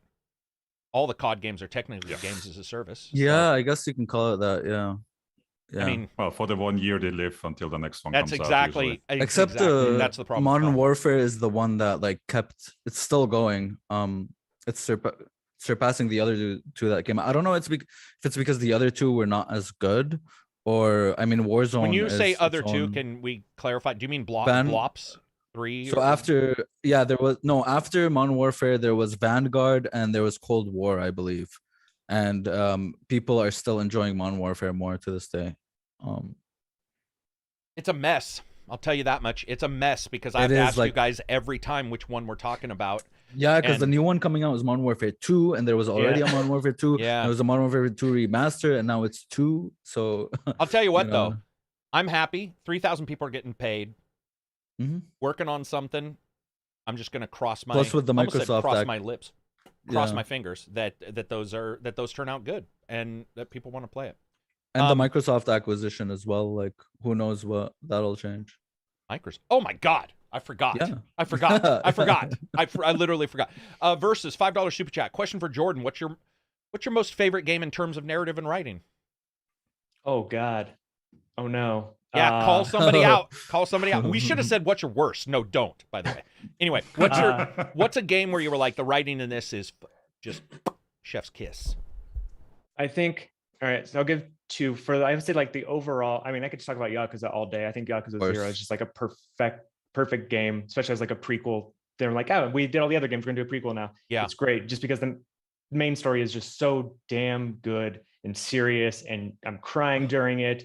And then I'm playing side quests where I'm Same. teaching like a dominatrix how to be mean to a dude, you know? Yes, It's just like, dude. it's just so good. Every element of those games are They great. are. And it's like They are. Kiryu is just like, you know, just kicks ass, but then it's just like teaching people like to accept themselves and everything. It's great. But for like the writing, I would say like for the craft itself, like Disco Elysium is insane. Yes. Good and I fucking think answers, man. I think Yeah, because Disco Elysium's a good answer. it doesn't, in a way, it doesn't feel like game writing, right? It feels like a novel is Right. turned into a game. Yeah. Mhm. And it just that game makes me so angry because it's so damn good. And you could give me 10 years right now, and I would come up with something that's like 20% as good as what they did in Disco Elysium. It's just every single sentence in that game is fucking perfect. Man, yes, dude. Oh man, I kind of never want to play it again because I got like the perfect ending with just like the everything was perfect. And I'm like, fuck, dude. Yeah, those are really good answers. And like Yakuza 0, introducing the bosses and everything, it was just You know everything what blows hit me right. away about Yakuza too? Mhm. They not sometimes shared characters, sometimes not. Then they turn around and do Judgment, which is a completely different tact and darker and more serious, and it still nailed it. And to me, became my favorite. Actually, I actually like Judgment and Lost Judgment more, I think. And even though I love Yakuza, but I wasn't a big fan of Like a Dragon as much. There were some parts I loved and some parts I didn't. I don't know. It was a little uneven for me. But regardless, those guys know the way to do a dichotomy and make you serious for 1 second, then not. And even in Judgment, when it went more serious, I was like, here we go. And then you're taking pictures of cats and you're like, Yeah. what am I doing? Like, what? But you get up, you just get lost. You're, for some Dude, reason, I would it be in works. Like, I tears in Yakuza. Like I'd be in Laughing, you tears, mean? and then no, like crying, Oh. like crying Yeah. because Whatever. something. And then in the next fucking moment, I'd be laughing my ass off Yeah. because you know it's crazy. I how think they what's do that. crazy is that like it's the only series I can think of that for so many games they're like it's the same map basically. I know. It's the same I know, and, dude. like, the I know. map isn't even that big. It's really no, it's small. It's and small. yet every time I'm just like, hell yeah, it's Kamurocho. again. Like, Kamurocho, I'm stoked yeah. to be back. I know where shit is. Some stuff is new, but it's like I know where the bowling alley is. I know where the batting Yeah. cage Yeah. is, right? Like, and the games are long too, so you spend so Mhm. much time on those streets. But like, it's like the fourth game now where I'm just like, same streets, still love them, and that's Yep. insane. And then Yeah. wait until you get to 5, and then they fucking just wait until you get to 5. What was the one that Reg played where we were like shaking the baby at the That was start? 6. We were That was so 6. shocked by what that game. 6 was out there, man. 6 was out there. At Baby least shaking those 6 had full voice acting for everything. So that's a plus. It's a big plus. Speaking of voice acting for everything, man, I was, to jump to something real quick, let's talk about Warhammer. So I've been playing a bunch of Warhammer even after I beat it. Dude, they have a novelist, the main novelist of all the Warhammer novels, writing this story. And they didn't put full voice acting. They do the 1-sentence voice acting out of the entire paragraph. And I got to tell you, man, if I was that writer, I would have been so pissed. Because you just skip it once you hear the sentence. It doesn't matter. I love Warhammer. Their prose and narrative are so like goofy, emo, 17-year-old eyeliner. I don't care. I like that shit. And he writes stuff really well. And then you have a character say one thing. And by the way, Andy Serkis, guy who does Gollum, is in the game. And even his sometimes are one-liners. And you're just like, maybe it was money. Maybe that's what it was. Maybe it was Very just, likely. Yeah, Most likely, yeah. It just sucks, man. It's like you're sitting there going like, oh man, this guy's saying something and it's gonna matter, and you're starting to read it, and then he stops talking, and then you're reading, and then you go, did the game glitch? What's going on? And then you realize you have another paragraph, and I was just like, damn it. Voice acting is so important to me, man. It's become like such. That's why when I was playing, I couldn't get Trek to Yuma to do English voiceovers at all. I don't know if I had a glitch, what happened, but it's in there, and I had the retail version, so I listened to it all in Japanese. Now, I don't understand Japanese, and I'm not an anime fan who says this makes sense. Like, people sounded mad, but I don't understand Japanese, so I have fucking no clue. Could have been terrible, but it fit. It worked. It worked pretty well. But I would have loved to have had the English one so that I could bounce off and say people who can't read as quickly as they want to. Also, the captions, I think, are really ugly in that game, which I think really was shocking, that where the captions were and how they popped up in that game. It messed the aesthetic up. Voice acting's important. I want it in every game, man. I find. Go ahead. I find for my part, I mean, for me, it might just be all my years of playing Japanese role-playing games, but where there often is just like the initial one word. Like word or Oh! often not even like a word. Yeah, often it's just like an exclamation or something. Yeah, from like the character, and then you get the dialogue. So I'm so used to it that the character gets a voice inside my head. Your own voice, that it works. Yeah, that it works for me. Sometimes I enjoy while the text is writing, you hear like.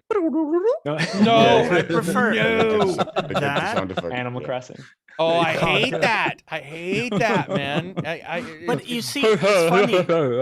It's funny because I prefer that, Abzi, to just the first word. Because it's so canned. When it's the first word, they've recorded like 20 words, right? And they reuse them in different places. And sometimes it's not even the right word. It's like, oh, and she's saying something different. Yeah. But they just used that pre-canned thing there. Character wakes up amputated. Oh, and you're like, dude, that was the wrong response. One thing, One thing that bothered me was Pillars of Eternity. There'd be voice acting, but before the sentence or after, it'd be like, her face just like, she was sweating or something, and I don't have time to read it, so I was like, she was sweating, and then they'd start, and then they'd stop. And they'd say one sentence and then stop, and like, oh, is it my turn to read? Let me tell you guys a game that did it well, though. Weird West. They did the thing where it sounded like a dream. Where that one was cool. That was cool. And you're all, is this supposed to be like demonic? That worked for me. I don't want the Animal Crossing. I'm like, no. I didn't mind it, but I it's terrible. Reg, you play a lot of really shit games. What do you think about this? Wow. I'm teasing, but you play a lot of these kind of games. Does that bother you? Does it like Tales and stuff? I like full voice acting. That's definitely preferred. But otherwise, first sentence also is fine. I just really don't like when it's silent. Like Final Fantasy 14, for example, most of the quests, when it's not the main quest, it's just Really is it one of the big changes? Is it just plops? It just plops out the text. So there is a lot of that in the main story. One of the hugest one of the biggest upgrades in the expansions is like almost full voice acting, but only in most main story. of the cutscenes. Yeah, only in the main story. If you do like Yeah, a exactly. massive side story quest, some of them are really fucking good. They just never Yes. have voice acting for some True, reason. true. Chablis No, plays. Still happened with it's just Disco text Elysium, at the right? bottom. Mhm. Not a fan of just text at the bottom. Well, okay, so you did And their the, mouths moving, they'd be like, So Reg, you did And then- you did the Tales games. Did they start out with bloop, bloop, bloop, bloop, bloop, bloop, bloop, bloop? How did No. they? no, Tails Full didn't. voice acting. No shit. Yeah. Even for the old ones. Yes. That's cool. That to me is that's and it Actually, never. actually, the Devolve, the newest ones, I don't was have full just voice gonna- acting anymore. I was just gonna say because did not Oh, Tales wow. of Arise have some parts that were not for full Well, voice Tales acting? of Arise only side quests. Some side quests don't have voice acting, but dude, there's so much voice acting. Like you'd be walking, and then they'd give you the thing where you have to press RB, and they talk to each other. Like all of that. Oh, is yeah. voice It's better acted. than Xenoblade 2, where they repeat the same shit in like 12 Oh, kilobyte And God. 20 audio times at samples. the same time. Yeah.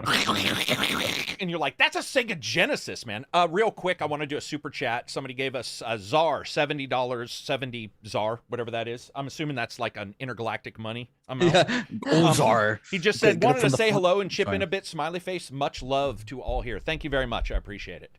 We appreciate it.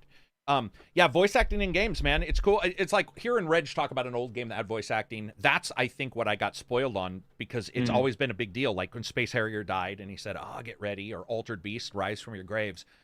Those were the first games I played. So I wanted that. And remember, those weren't voices. They were MIDIs that were like somebody pretending a voice. But it's been such a big deal to me. With artificial intelligence coming on now, we're starting to see people looking at using that, which I admit that will put people out of job. You know, there's the job aspect, but I'm just talking about the tech aspect. I like voice. When I play a game, man, and I hit that button, they don't talk.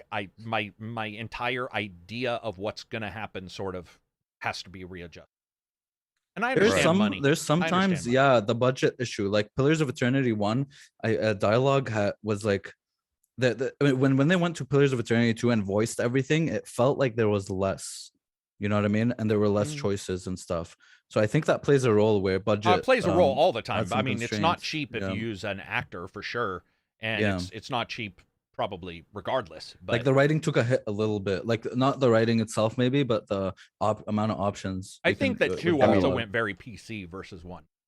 Two had a Maybe. lot of almost like political stances it was taking, and it that It was a more did- political game didn't because it didn't, there were it didn't work factions for me. Yeah. What were you gonna in say, the Silver? ocean. Not just yeah, I mean, you have to remember it's not just the actor you're paying for. You're also paying for booking like a recording studio often and whatnot, and Mhm. all the logistical stuff that goes into recording sessions as well. Let's talk about money And then again, as or not. was discussed, sorry, you No. also have like localization. Yeah, on well, top of that's that. yeah. So not only do you Jordan have said to that's get a huge one deal. actor, yeah. Mhm. So not only do you have to get one actor, you then have to get multiple actors in multiple languages as well. And with protagonists and RPGs, like you want your character to sound like something you want, like you made. If you made like a dwarf that is kind of like a rogue, you want him to sound different than like a warrior, a human guy or something, you know? Oh, I see what you're saying. Yeah. That's an issue with me, like with like an RPG that lets you create your own character but is voiced. Or has three voices. Yeah. I am angry. I am not angry. I'm sarcastic. And then you're and then like, change the pitch. Yeah. Or they change the pitch, Sarcastic. Yeah. All right. I want to talk about money for a second. Square sold their developments. Most of their Western side, they kept Life is Strange. Correct me if I'm wrong. They kept Outriders. We know those two. They sold a huge number of defunct as well as currently live, like Tomb Raider IPs. Who'd they sell it to? Embracer Group. Embracer Group. And Deus Ex, right? And Deus Ex. Embracer Group just needs to change their logo to a giant hugging. Like I said that when I did the video, I'm like, this is stupid. The name is perfect, but those guys have got every game under the sun. It appears like, and we're starting to see some like hints. There was a couple hints for different games. I think we would all agree that we'd like to see a Legacy of Kain. Maybe a Yeah, new one? if they could get her Anne on it. Goddamn, I forget her name. The voice chief actress? writer on it. No, the chief writer on it, the one who wrote the Legacy of Kain. I don't know. Amy Hennig. Oh Sorry. yeah, she's not Oh. going to be on it because she's now deep in Star Wars. Yeah. I don't know. Yeah. Did they keep Sleeping Dogs or not? Because all I want is a Sleeping Dogs 2. I've wanted that since the first one so badly. Right. I want a new Deus Ex, like a good one, like a long good. I mean, one. here's the thing: what I was getting to is just that there's a lot of good games that could come out of it. Oh God, yeah. You are. I mean, Sleeping Dogs 2. I think multiple people wanted that. I don't know how Sleeping Dogs 1 sold. Sleeping Dogs 1 used a lot of professional actors. So there's a good chance that they sunk that. There was a hot redhead. Yeah, Tom Wilkinson, man. Emma Stone. Emma right? Stone was in it, but wasn't Kelly Hu also in it? Wasn't like there was a lot of actors. I mean, Tom Wilkinson was the main villain. Tom Wilkinson was in it. Yeah. But I mean, you look at, I personally think Legacy of Kain is probably your best bet. And the reason why is because they've already messed around with Darksiders. They did 3, they did Genesis. It seems like that sort of type of game fits for them. I could see a Legacy of Kain for sure being like one of the first ones. Thief, I don't know, because Thief 2014 did terribly. I don't. If they were to make another Thief game, I would want it to be completely different or something else. Like not Garrett. Don't use Garrett. Just move on. But I mean, well, that's one thing. But I'm talking about the game. Yeah. Like just the game itself. I mean, how do you go about fixing all of the stuff that they sort of fucked over? Like, do you hire? Well, you just make Prey an team? entirely different. Do you hire Microsoft to let you borrow Arcane to write it, or what? I mean, I don't know. Just seems like they're lost on that. Legacy of Kain fits. What else do we got with? Oh, a new Thief would be amazing. Like a good one though. Fuck. You mean? I thought Thief, the reboot was okay as a stealth game. It was okay. Yeah. But that was because I was able to separate it and view it as not a Thief game as such, just a stealth game. And then in that capacity, I found it all right. Like it gave you a lot of options and for customizing your experience, your stealth experience the way you wanted it, like the difficulty options and stuff. Anybody watching? Are there any IPs I'm missing? Because I'm sure I'm missing some. I think 50. I think the number I read was 50 IPs. It changed hands here. So yeah, I don't know if they were named at all. I don't think they were, man. Yeah. And Embracer Group, I've covered. Everybody knows I follow Embracer Group pretty religiously. Winifort cracks me up. I love that he was just open and was like, we aren't spending a bunch on games. We're going to make some games, but they ain't going to be great. We're just going to make some money from them. I like that because I can deal with that. I'm a big AA game fan, and so the being open is a plus to me. He did state we do want to try AAA, but I don't know what their version of I said this in the video. Since AAA means nothing, remember this, everybody. AAA does mean nothing. It means nothing. There's nothing that AAA means. It doesn't mean, it means a certain amount of money to one group than it does to another. There's nothing there. Or it's like the size of the company, or it's like the number of people. But there's no number. Right. Because if there was, is Call of Duty 5A. Usually people go by like, okay, it's a $60 game, so it means it's AAA. Right. That's usually how it goes. But that's changed too. Because is Sony's games now at $70 quadruple A? Are they three? Fucking, I don't know, man. That quadruple A shit was so stupid. So the reason why I bring all this up is if you look at these, their idea of AAA, if you double their AA price and say that's a AAA game, it's still much less than most other AAAs. But I would love to see their version of a AAA Legacy of Kain. I think that would be. I don't want to see more of Destroy All Humans. I'm sorry, but that was not great. Darksiders 3 was pretty blah. Darksiders Genesis I thought was fantastic because I think that they knew what they were doing with that game. And in a way, not copying the other Darksiders games allowed them to say, what do we want to do here? And that worked. So in a way, what Silver said about Thief, that's sort of maybe it will work for them if they do something different. Or it's like, is it like Winter Ember? Even though Winter That's Ember a cool thing about Darksiders. Each one has like a different feel thing. Well, like one was Zelda, wasn't it? Too that was like basically Dark Legend of Zelda. I mean, yeah, one was like more of a linear thing, and then 2 was like, okay, hub world Zelda dungeons and fuck yeah, it was really good. But then 3 was like, okay, we're gonna make it a Souls like. Yeah. What do you guys? Any IPs? Feel free to look it up on Google if you guys can find what other IPs are involved. But Embracer has so many defunct IPs, guys. They are sitting on. Not No One Lives Forever, unfortunately, but they're sitting on some of the most classic. I mean, they're sitting on Thief. Do you go and ask what's his name to come back? Phil Spector? Warren Spector. Warren Spector. Yeah, I mean, do you just go and say, I mean, Warren, Yeah, because he was doing System Shock, right? And then they passed that on, I believe. Yeah, So- I mean, he did System Shock, then Deus Ex, and then No, I mean he was working on the new remake for a little while. He was actually working for a little bit. Spectre was working on one of the remakes, and then passed that on. Yeah, to he another dev team. made Deadly Shadows, like Thief 3. That was Spectre. Right, but I'm talking about the remakes recently, Also, the yeah. ones that aren't even out yet. He actually, I was reading up on what he was doing, and he was actually helping on the initial startings of these remakes. So he's still interested, is all I was getting to. Oh, right, Well, for System Shock and yeah. Yeah, I think it was System Shock. I could be wrong, but it definitely, his name popped up. And so it's like, dude, what if Embracer was like, let's do this, man. Let's go. I mean, that would be great. Or Ken Levine, even though Ken's I mean, probably going to redo Warren the game. makes interesting games. I He mean, does. Epic Mickey, interesting game. Dude, Fun yeah, Disney Epic game. Mickey. People didn't expect that. It was just a super interesting game. So that would be cool, man.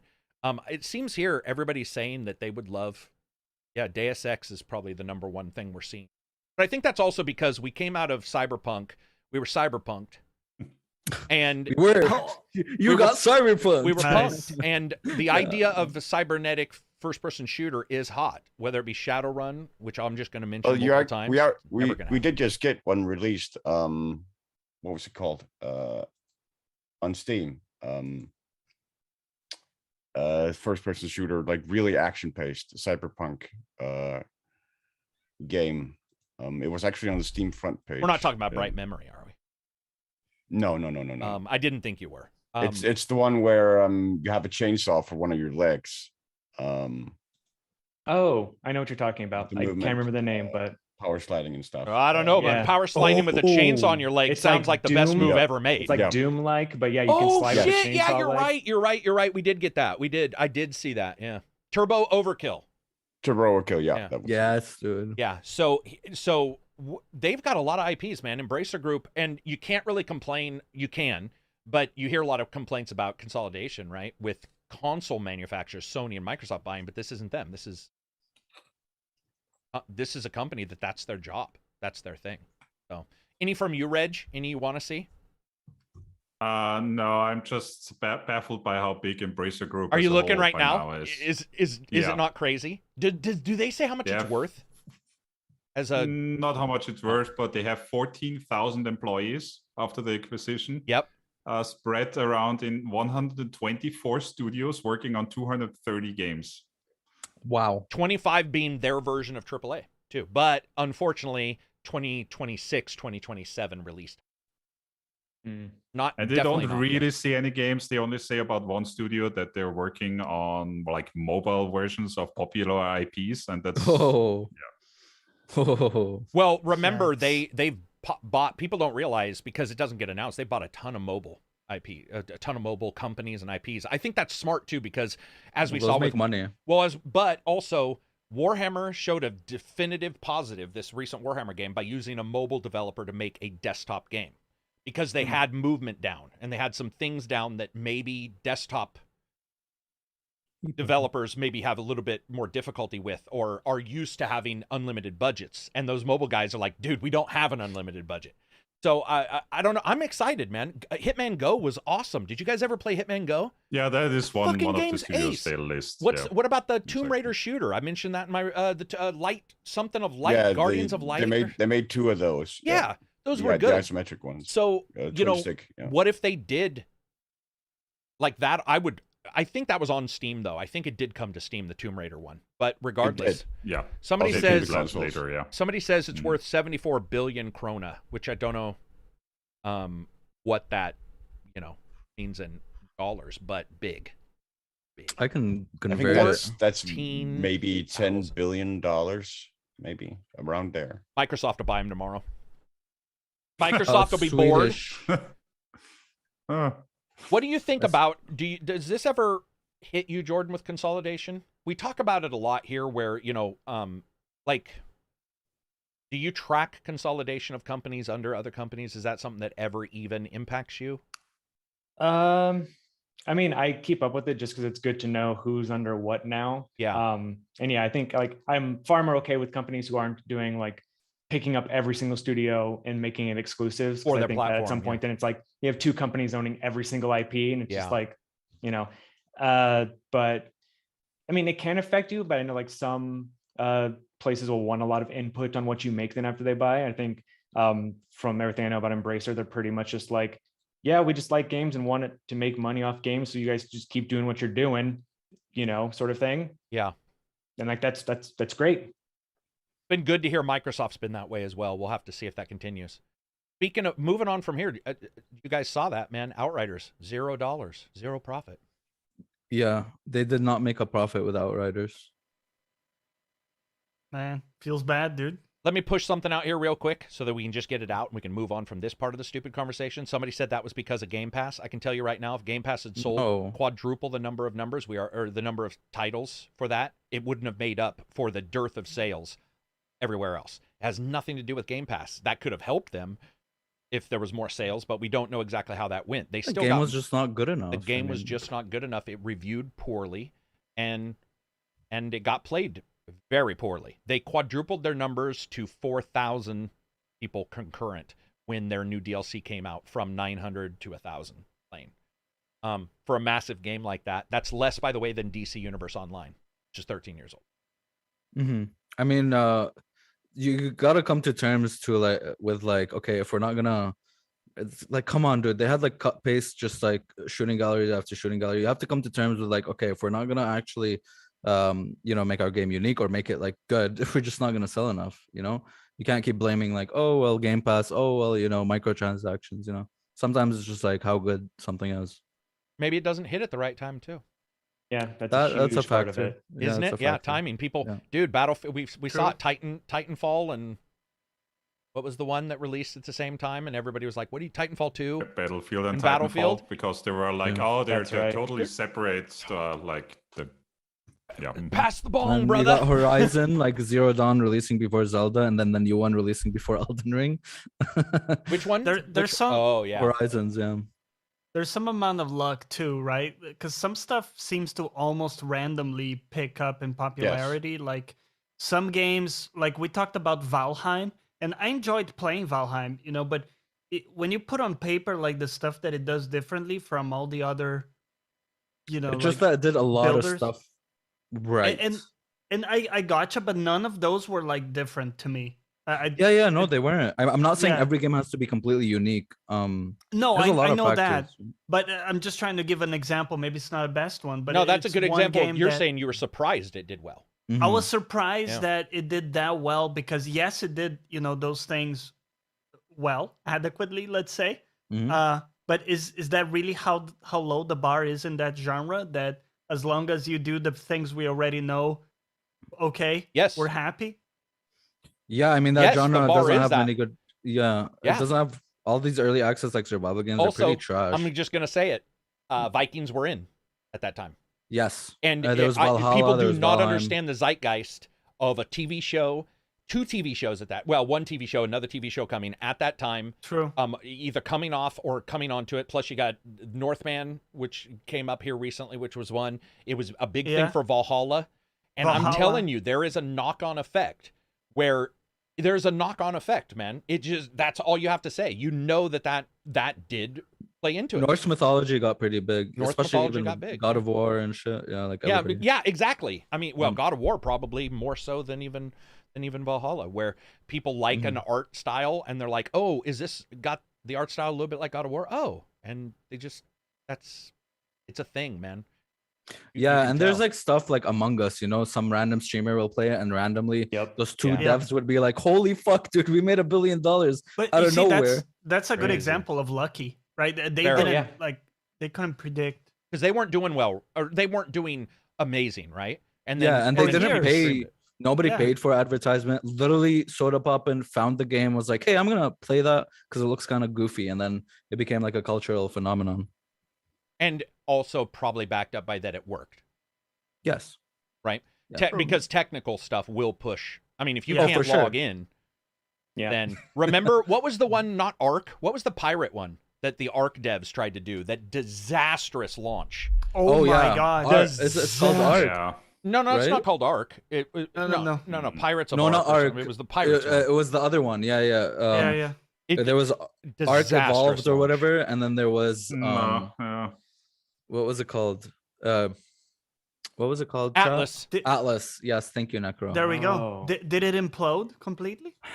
I I don't know. It's trash as you- fuck, dude. What happened with that? I have no idea. I mean, it was trash. It just. It I mean, wouldn't the even trailer. launch. Did you see the difference between the trailer and the actual gameplay? Oh yeah, dude. You guys Holy remember shit. when Ark, man? I was playing Ark, at 3 FPS on my Xbox original, and I enjoyed the hell out of Ark because it was just so goofy. They had so much stuff in Ark too. That's another thing. Ark just had content, but Atlas, you couldn't even get to the content. You couldn't even sign in. And I got to tell you, man, people just don't. They don't give it a. If you can't sign in.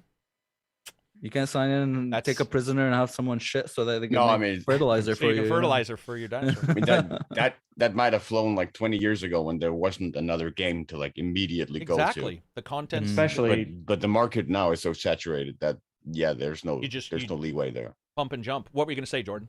I would say, especially with like when streamers are a big part of it, they're always like a lot of them that do variety are looking for the next big thing right away. And if they're playing it for 2 days and they want to keep playing it, and then tech issues come, they have to find something else to play that day, and then maybe they never go back to their game. Then their chat never sees it again. Like, nowadays streamers are huge for that sort of stuff and finding those indie games that suddenly blow up. And now it's like they sold 1 million copies, and they probably would have been happy with like 50,000, right? Like it's crazy. Yeah, especially with what they're doing now with like Valorant and Overwatch, where it's like, watch this streamer and you get a beta key after like this many hours. I'm a sucker for that stuff. It gets dude, me. yeah, I have like streams open and just keep on the run. I mean, you also have like, I mean, for me, one of the biggest examples is DayZ, like as the mod for Arma 2, where all of a sudden Arma 2 Operation Arrowhead becomes like the top selling game on Steam. Because of the DayZ mod, which wasn't, I don't think that was even really a question of streaming at that point, because streaming wasn't huge back then. Like in 2013, I think it was. 2013 when Justin TV started like popping up. It was just sort of caught the zeitgeist of like zombies, because that was the early onset of the zombie avalanche of games, where that sort of started with Left 4 Dead and then DayZ, and then sort of they just started coming out. Streaming was a lot smaller. I know there's one streamer who actually I still watch today who like that's I think kind of how he blew up was DayZ mod Lyric. And he's still on Twitch and he's been doing it for a long time. Like that is what blew him up. He was doing role playing. Playing it, and he would go hardcore role playing, and people just ate that shit up. And one of my friends was actually with him, like role playing with him in Arma. But yeah, good times.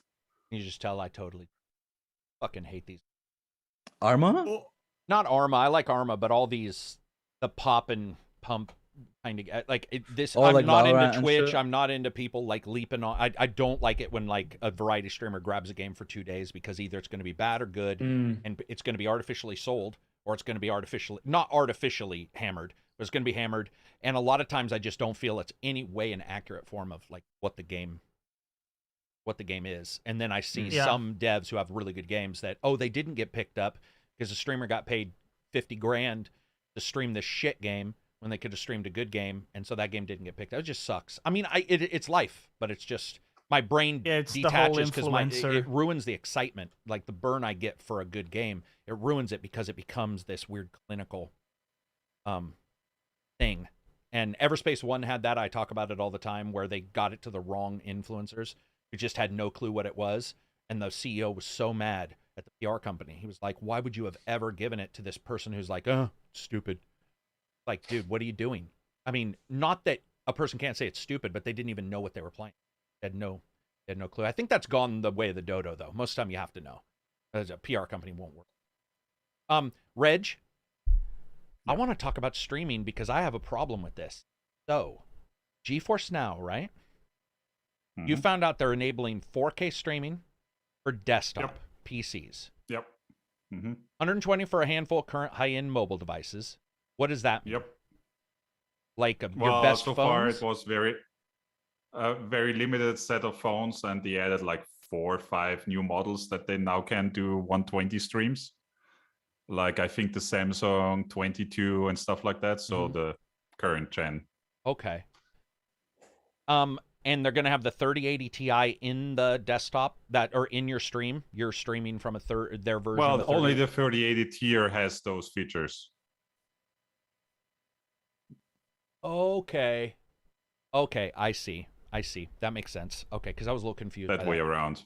Like you have the free tier, the $10 tier, and the $20 tier, and the 4K and 120 streams is only for the $20 tier. Have you tried any of these?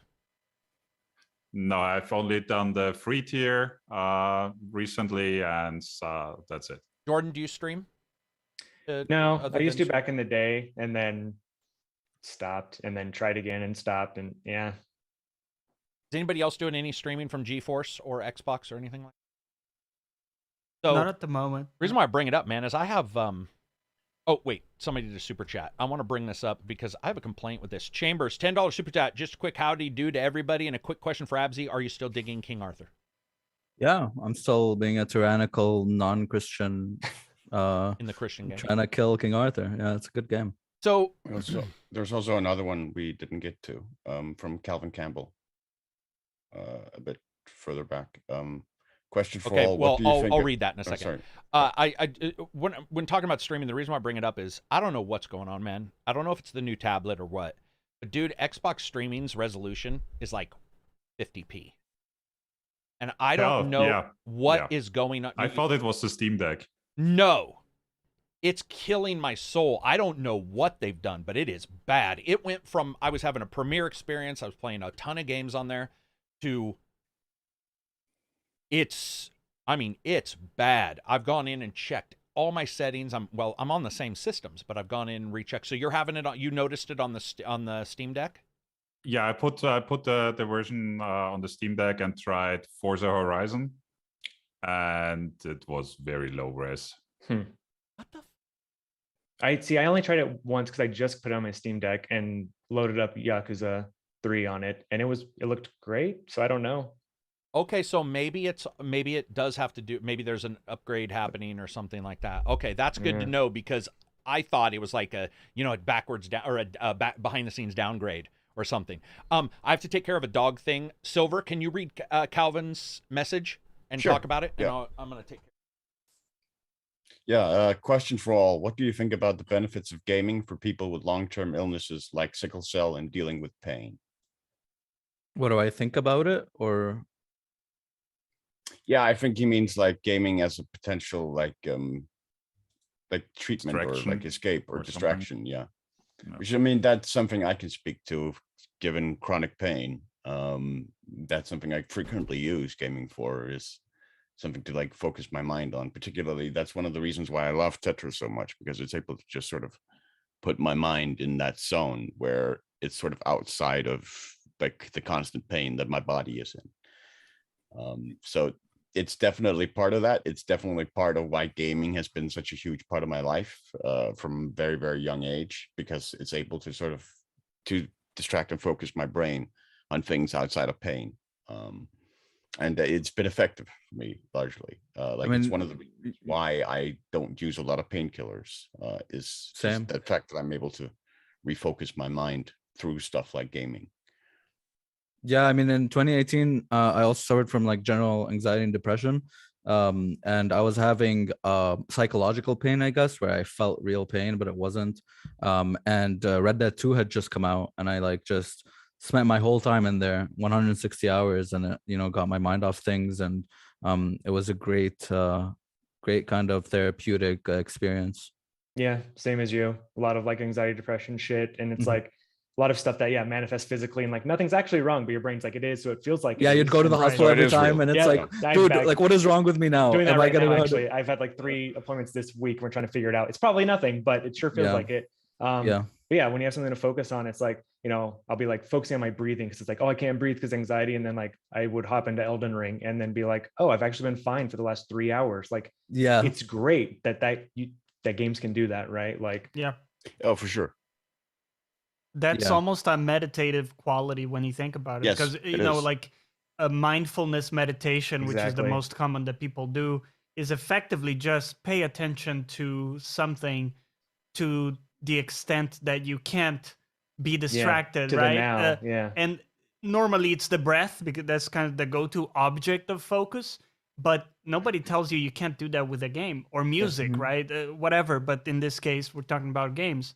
And if you're really focused in a game for 3 hours, And I have this with League for, maybe not 3 hours, but if I'm doing a 2-hour block or something, it is kind of meditative because you're focused in that. Yeah. And then you come out of it like, oh, okay, I wasn't, having all the diatribe of thoughts and thought patterns that that I was having before, for sure. Yeah, I will say like gaming got me through a bunch of tough times. Right. Got lost in MMOs. I think MMOs usually really hit it for me. Oh yeah. But of course, like massive games.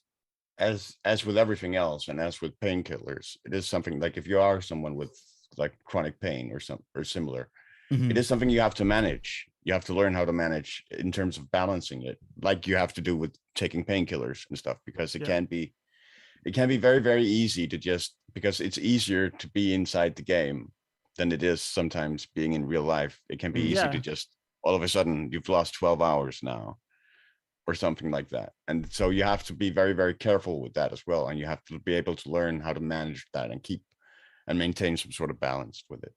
And I think too, Silver, like for some of us that have, some form of disability, to be able to play a game and, experience something like, even though it's not the real thing, but like fucking running a mountain, right? Or like unquestionably jumping off, like doing athletic stuff that maybe you can't do. I will say it helps better than any prescribed medicine I've gotten for my anxiety. I mean, you're completely right, Johnny, because that was one of the things I talked about with Death Stranding when it came out. For sure. Yeah, for me I as loved well. it so much was just being able to go hiking and just walking for miles through these desolate landscapes in ways I would not be able to do physically myself, but I could through the character of Sam Porter Bridges. Yeah, like lately I'm doing like Dwarf Romantics, like my before bed game right now, because it's just so chilled. It's like the light music, little sounds, and just like doesn't matter if I like lose or whatever. I'm just making a cool looking sort of city, and then it just like redo it. It's just like so fucking calming. It's just so nice.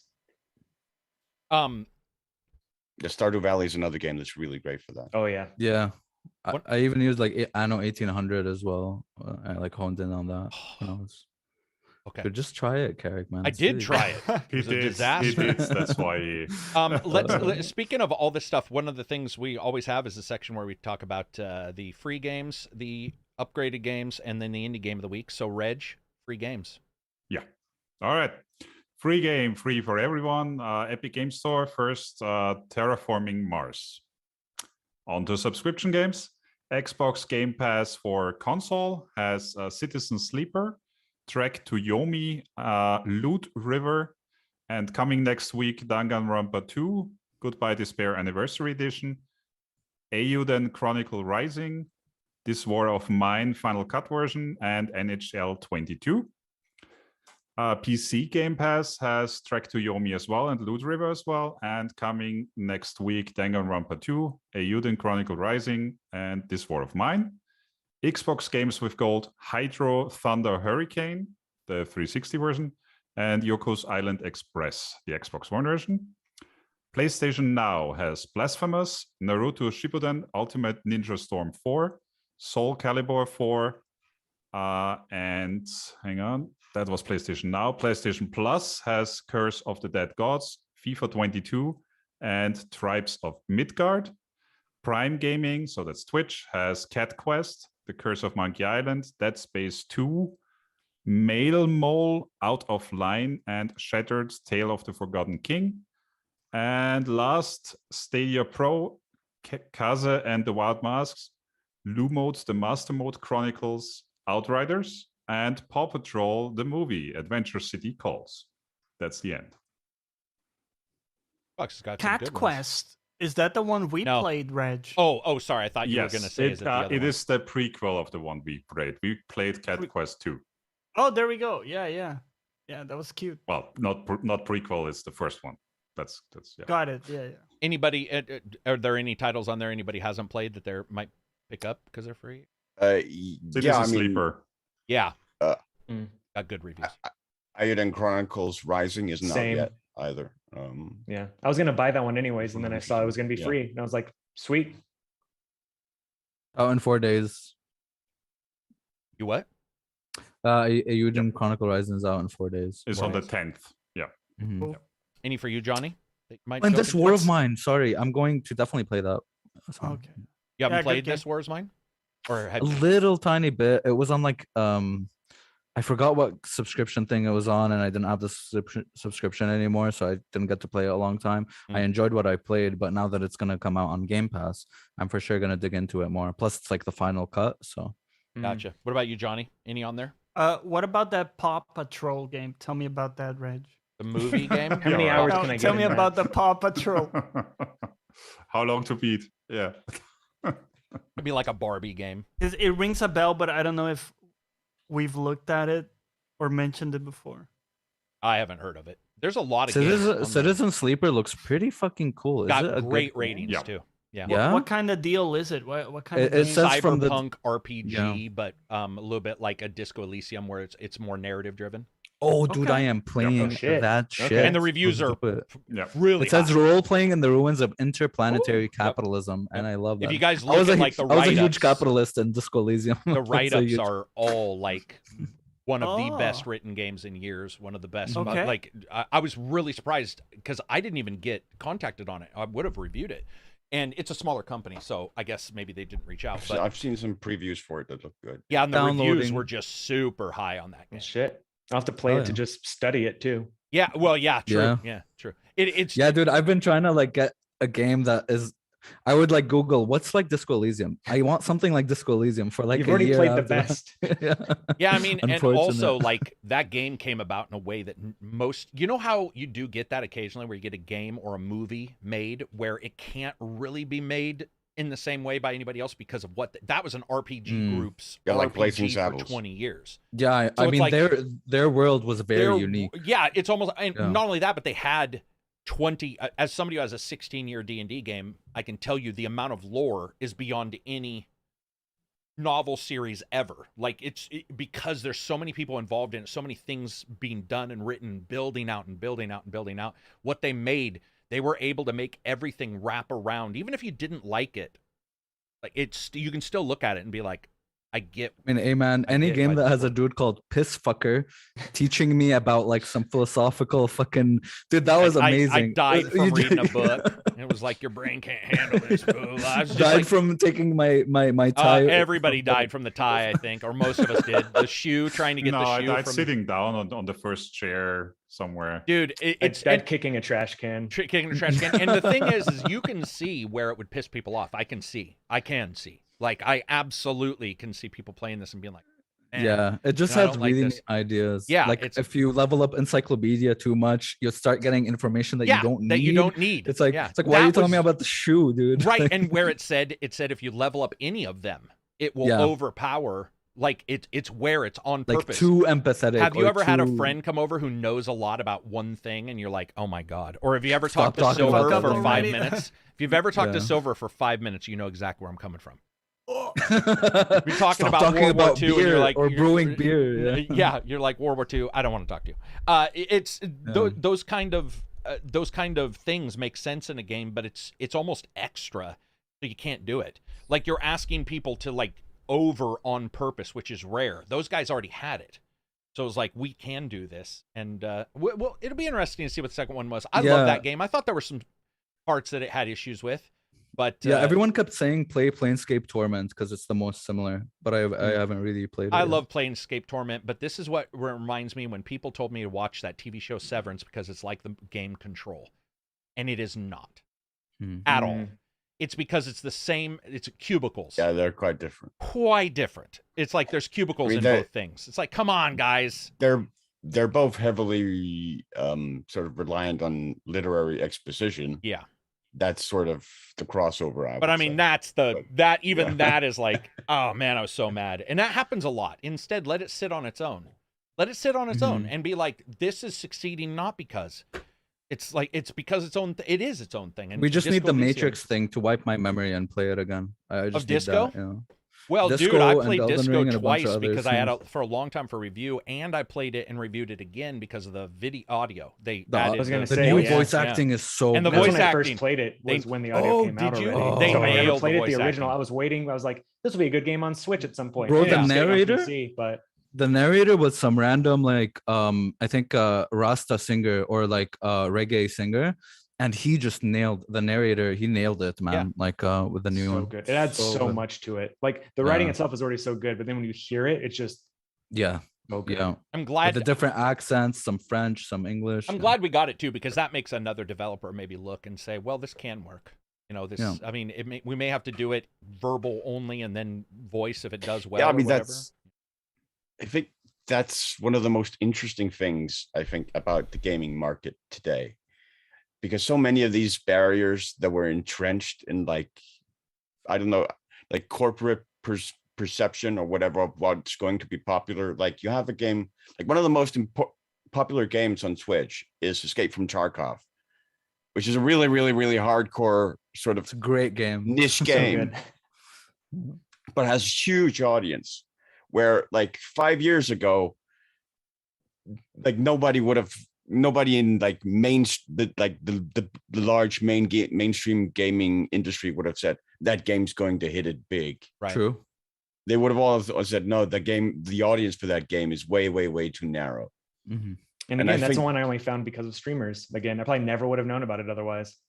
Right. I was there from like a pre-alpha because I saw a cool trailer. Yeah, I love that game. I think it's the best first-person shooter out there. And I think the market consistently over these past few years has sort of upturned expectations for a lot of games in a way that's really made it much less predictable what's going to be a success and what's not, which has sort of opened the doors, I think, for a lot more variety in terms of ideas out there for what's possible for games. Well, and EA were the ones who said there were no single player, right?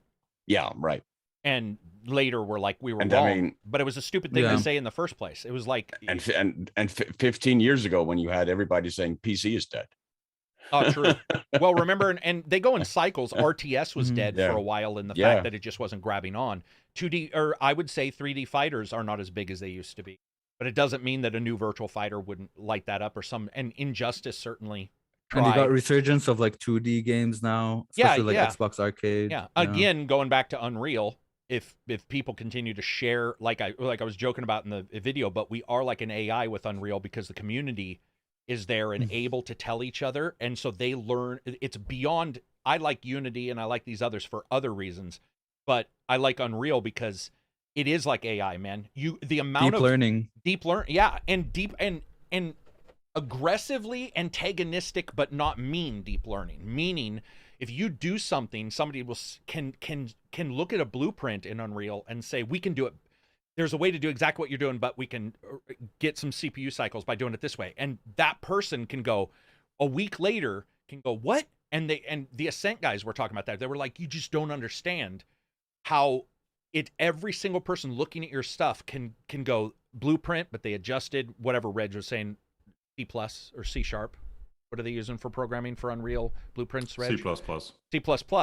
If they know that, they can go, okay, we can use a blueprint or we can do this. Well, blueprint gets you this, but if we do this, we can. And suddenly, man, that influx, and then some dude like myself who wants to make a game can fucking gray box it at the very minimum in such a short amount of time. And or even when I'm doing a video on AI, and I was like, I could gray box my example like in 5 minutes, because I already know I could have done that in Blender, but but you can do it in a game engine and walk somebody through and say, here's why verticality matters, because I'm always talking about verticality, and it does matter in games like Dark Souls where you're twisting up something. You look down and you're like, the achievement is not just killing the guy, it's being on top and looking down at what you've covered. It's big into the movie. And it's banging off industry, on movies. Yeah, dude, I don't know if you guys know, but multiple music videos now are using Unreal for crazy shit. And ignore Unreal. If some other company makes theirs as robust, that competition is there, and it unlocks some people do not I'm not talking like out my ass. It is every single developer, even ones not using it, are like, this is what everybody is hoping for, is that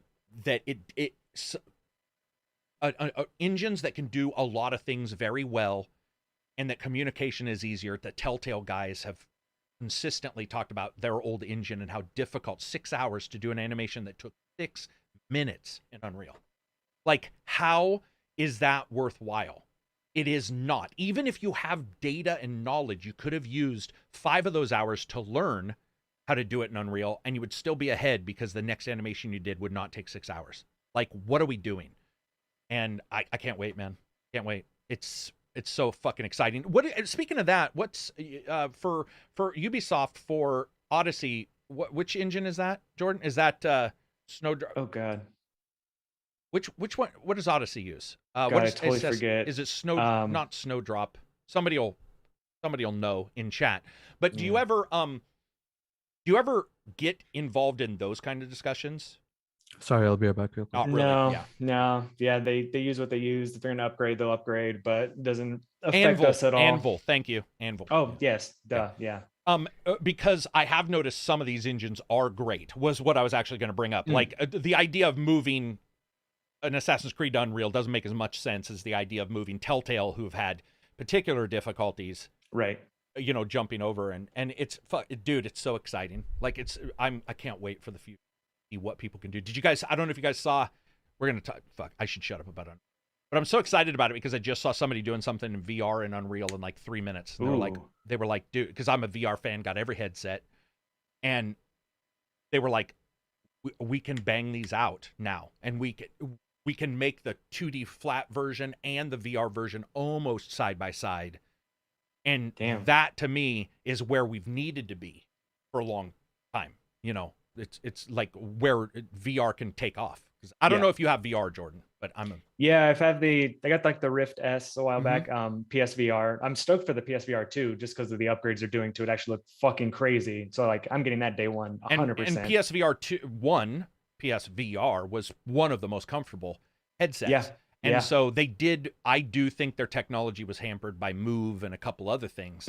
So this jump, and especially if they figure out some ways to, get some interpolation in there, people don't notice, get their frame rates the way it should be. Yeah. It's just exciting to see this kind of stuff come to game dev. So let's see, moving on from there, Reg. Yeah. I have a question for you. Blizzard mobile game announcement. Warcraft Arclight Rumble. Is that not a card game, or is that a League of Legends game? Clash Royale. What is it? It's what is the closest game? They basically went Clash. for the most popular game and doing it in the Warcraft universe. They call it a a tower offense game, but no. It's Clash Royale. It's a made-up term. Yeah. And yeah, so it's Clash Royale. So let me get something right about their mobile ideas. This is a mobile game not coming to desktop, but Diablo was a mobile game and is coming to desktop. I think this one also might be coming to desktop because it's said, I think, register on Battle.net as well. Okay. And they could figure it out if they want. So why was this a big deal? Why did it get announced? Because they teased like a week before, hey, we're doing a new mobile game where it's launching the trailer on the, what was it, the 5th or the 4th or something. And it looks like Warcraft? Like it's got that Warcraft, I don't know how to describe it. No, it's very, very, very highly stylized, comical, but not in the Warcraft style. It's it's literally Clash Royale reskinned with Warcraft characters. You really think that? You said that multiple times. You really think that? Yes, it is. Okay, all right. I'm not saying it's not. I'm just saying you're not stuck on that. That really is what it is. Okay. It is. That's it. That's what it is. Yeah. So Diablo. My question is there a Diablo 4? Yes. Yes. And is that just desktop? Yes. And that's and console, I think maybe. Yeah. Coming out console as well, yeah. Where is it? Well, next year or next year. Maybe. Diablo Immortals. I said maybe. Maybe I'm way off. Diablo Immortals is the mobile one, right? Yeah. Yeah. And that is coming out prior to Diablo 4. Supposedly. I'm just a little confused about what they're. Well, everybody is apparently. Like you got a phone, right? We saw the first thing I saw in chat. Oh yeah, is this a out of season April Fool's joke? April Fool's joke, yeah. That was like the thing. That was like the huge thing. That was, oh, you guys are doing a mobile game, and everyone like was up in arms and shit before they announced Diablo 4. Okay, all right. Yeah, I just I like the idea of them. I actually like World of Warcraft's art. I don't know how to describe it. Big comical, stylized. But what's this closest to style wise then? Is it more Clash of. Yeah. I don't know that game. Can you mention a game with animation that's not looking like that? Is there? Well, it is one of the biggest mobile titles. So no, I that's don't what do. it is. Yeah, but I don't do those. Is there? But I'm saying, is there an anime that sort of looks like it? Like, is it like skinny guys, big guys? I know a bulky? game that looks like it. Shut up. Okay, sorry, I'm done. You really don't. There's really no other game besides Clash. That I mean, looks like this? you can say League of Legends in some way, but like a mobile version of it. It's like a MOBA looking Yeah, like thing, an uglier version of it, maybe. you know. Yikes. Yeah, I mean, this isn't selling it well to me, guys. I'm just saying. No, Saying, if you're you guys not were their doing a great PR, job. That's not the you guys- intent. if you guys were their PR, you'd be fired right You're away. fire. Yeah, but no, Diablo 4 though looks promising. It looks like they're going back to like this dark, D2 atmosphere, which hopefully. All so- this, guys, under Microsoft. yes, Not weird. True. We live in a weird world, guys, because at different times Microsoft hasn't had any really good first person. Then they've had good first person. Then they have good third, but no first, no third first. They didn't buy anybody. Now they've bought everybody. Not everybody, but they've got. And it's so weird whenever you guys talk about these. I'm just so blown away that it's all under. Like it's mind numbing, like how big Microsoft is now. It's mind numbing, and I love that none of this sounds like it's restricted, right? None of it's exclusive. I mean, phones obviously not, but I mean, if something comes out on Xbox, I assume it'll be on PS4 or 5. They do a console version. Yeah, dude, Diablo was way more enjoyable on console for me with like friends on the couch. Dude, Oof. Diablo 3 was So fun. ace. I Yes, really we stayed liked up that. for 30 hours, beat the whole game, and did rifts in one sitting. Wow, It was a good time. that's Yeah. it has to be, unless you were just sadist like I was No, when it I was- did it No was Man's Sky great. for 24 hours. No, it was great. It was good. Yeah, man. It's exciting times to see all of these games come out, but it's just weird. Talking about Go ahead. the Microsoft acquisition, some headline I saw today was that New York City is suing them over the Activision? acquisition. I think they're suing over the acquisition because they're going after Bobby, right? They claimed that the Microsoft deal undervalues the company and that the CEO was unfit to negotiate a sale.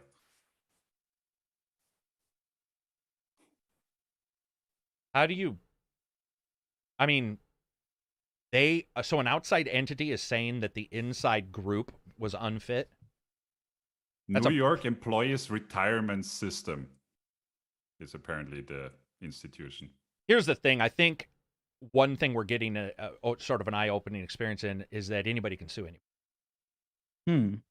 I mean, True. didn't this one person sue Okay, they're a Walmart big for pension shipping on their system own that's child? owned- The pension system, yeah. Okay. They're a pension system. They have Activision stock, so they're basically suing that they sold too low. Got it. I mean, from what the rumors that we now have heard is that they were shopped a couple places and the price kept going up. So it's going to be really hard for them to prove that. It doesn't matter. It's just like ignoring the sue thing. Yeah, whatever. It is what it is. The games are more important to me. That's just hopefully the games and the people who are working for them continue to make games, get employed. That's all I care about. I'm really excited to see Activision try some other stuff too, which they might be able to do. I think that'll be great to see. But all of this kind of business stuff, the suing stuff, it just sucks. Yeah. Let them work it out.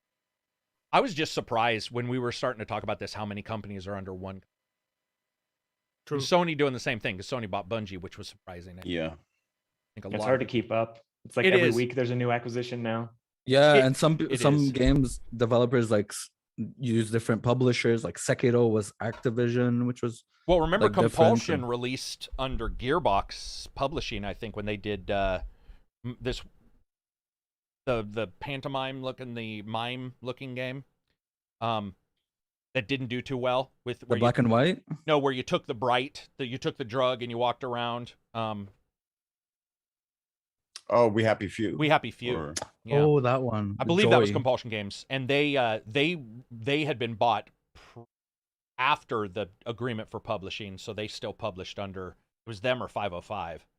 So you definitely get some mix-ups here. It's going to be interesting to see how it all comes together. What would you guys rather have? Companies going defunct because no one buys them, or acquisitions? No, I think we've been clear on. Yeah. I mean, I was clear on that. I literally just said. Yeah. Yeah. Did I? Okay. Yeah. Yeah. I think one of the things we will start to see is, I hope, is a competition where Nintendo finally starts releasing some games. They don't need to. They sell that hardware anyway. I know, but come on, man. Well, I mean, they got they so did- many IPs. It's time. They did also release Kirby. Not Who? true. Did One anybody game. care? Yeah. Yeah, Who released Oh. Kirby?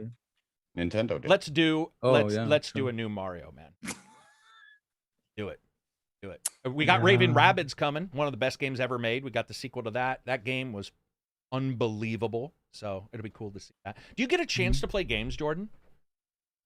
Oh yeah, I mean that's literally all I do when I'm finished work. I'm just like, okay, now I'm gaming. Like, So it's you still my main are hobby. okay. Yeah, that's what I was going to ask. You're okay. You work. You come. Do you think if you were a programmer that would be different? Do you think I there's think if something I about was being a like- writer where it's okay? Yeah, I think if I was like quest design or level design, it was like seeing game type stuff all the time, then yeah, it may be a bit differently. But I think it's because for the most part, I'm just looking at a page in words that I can still go and enjoy.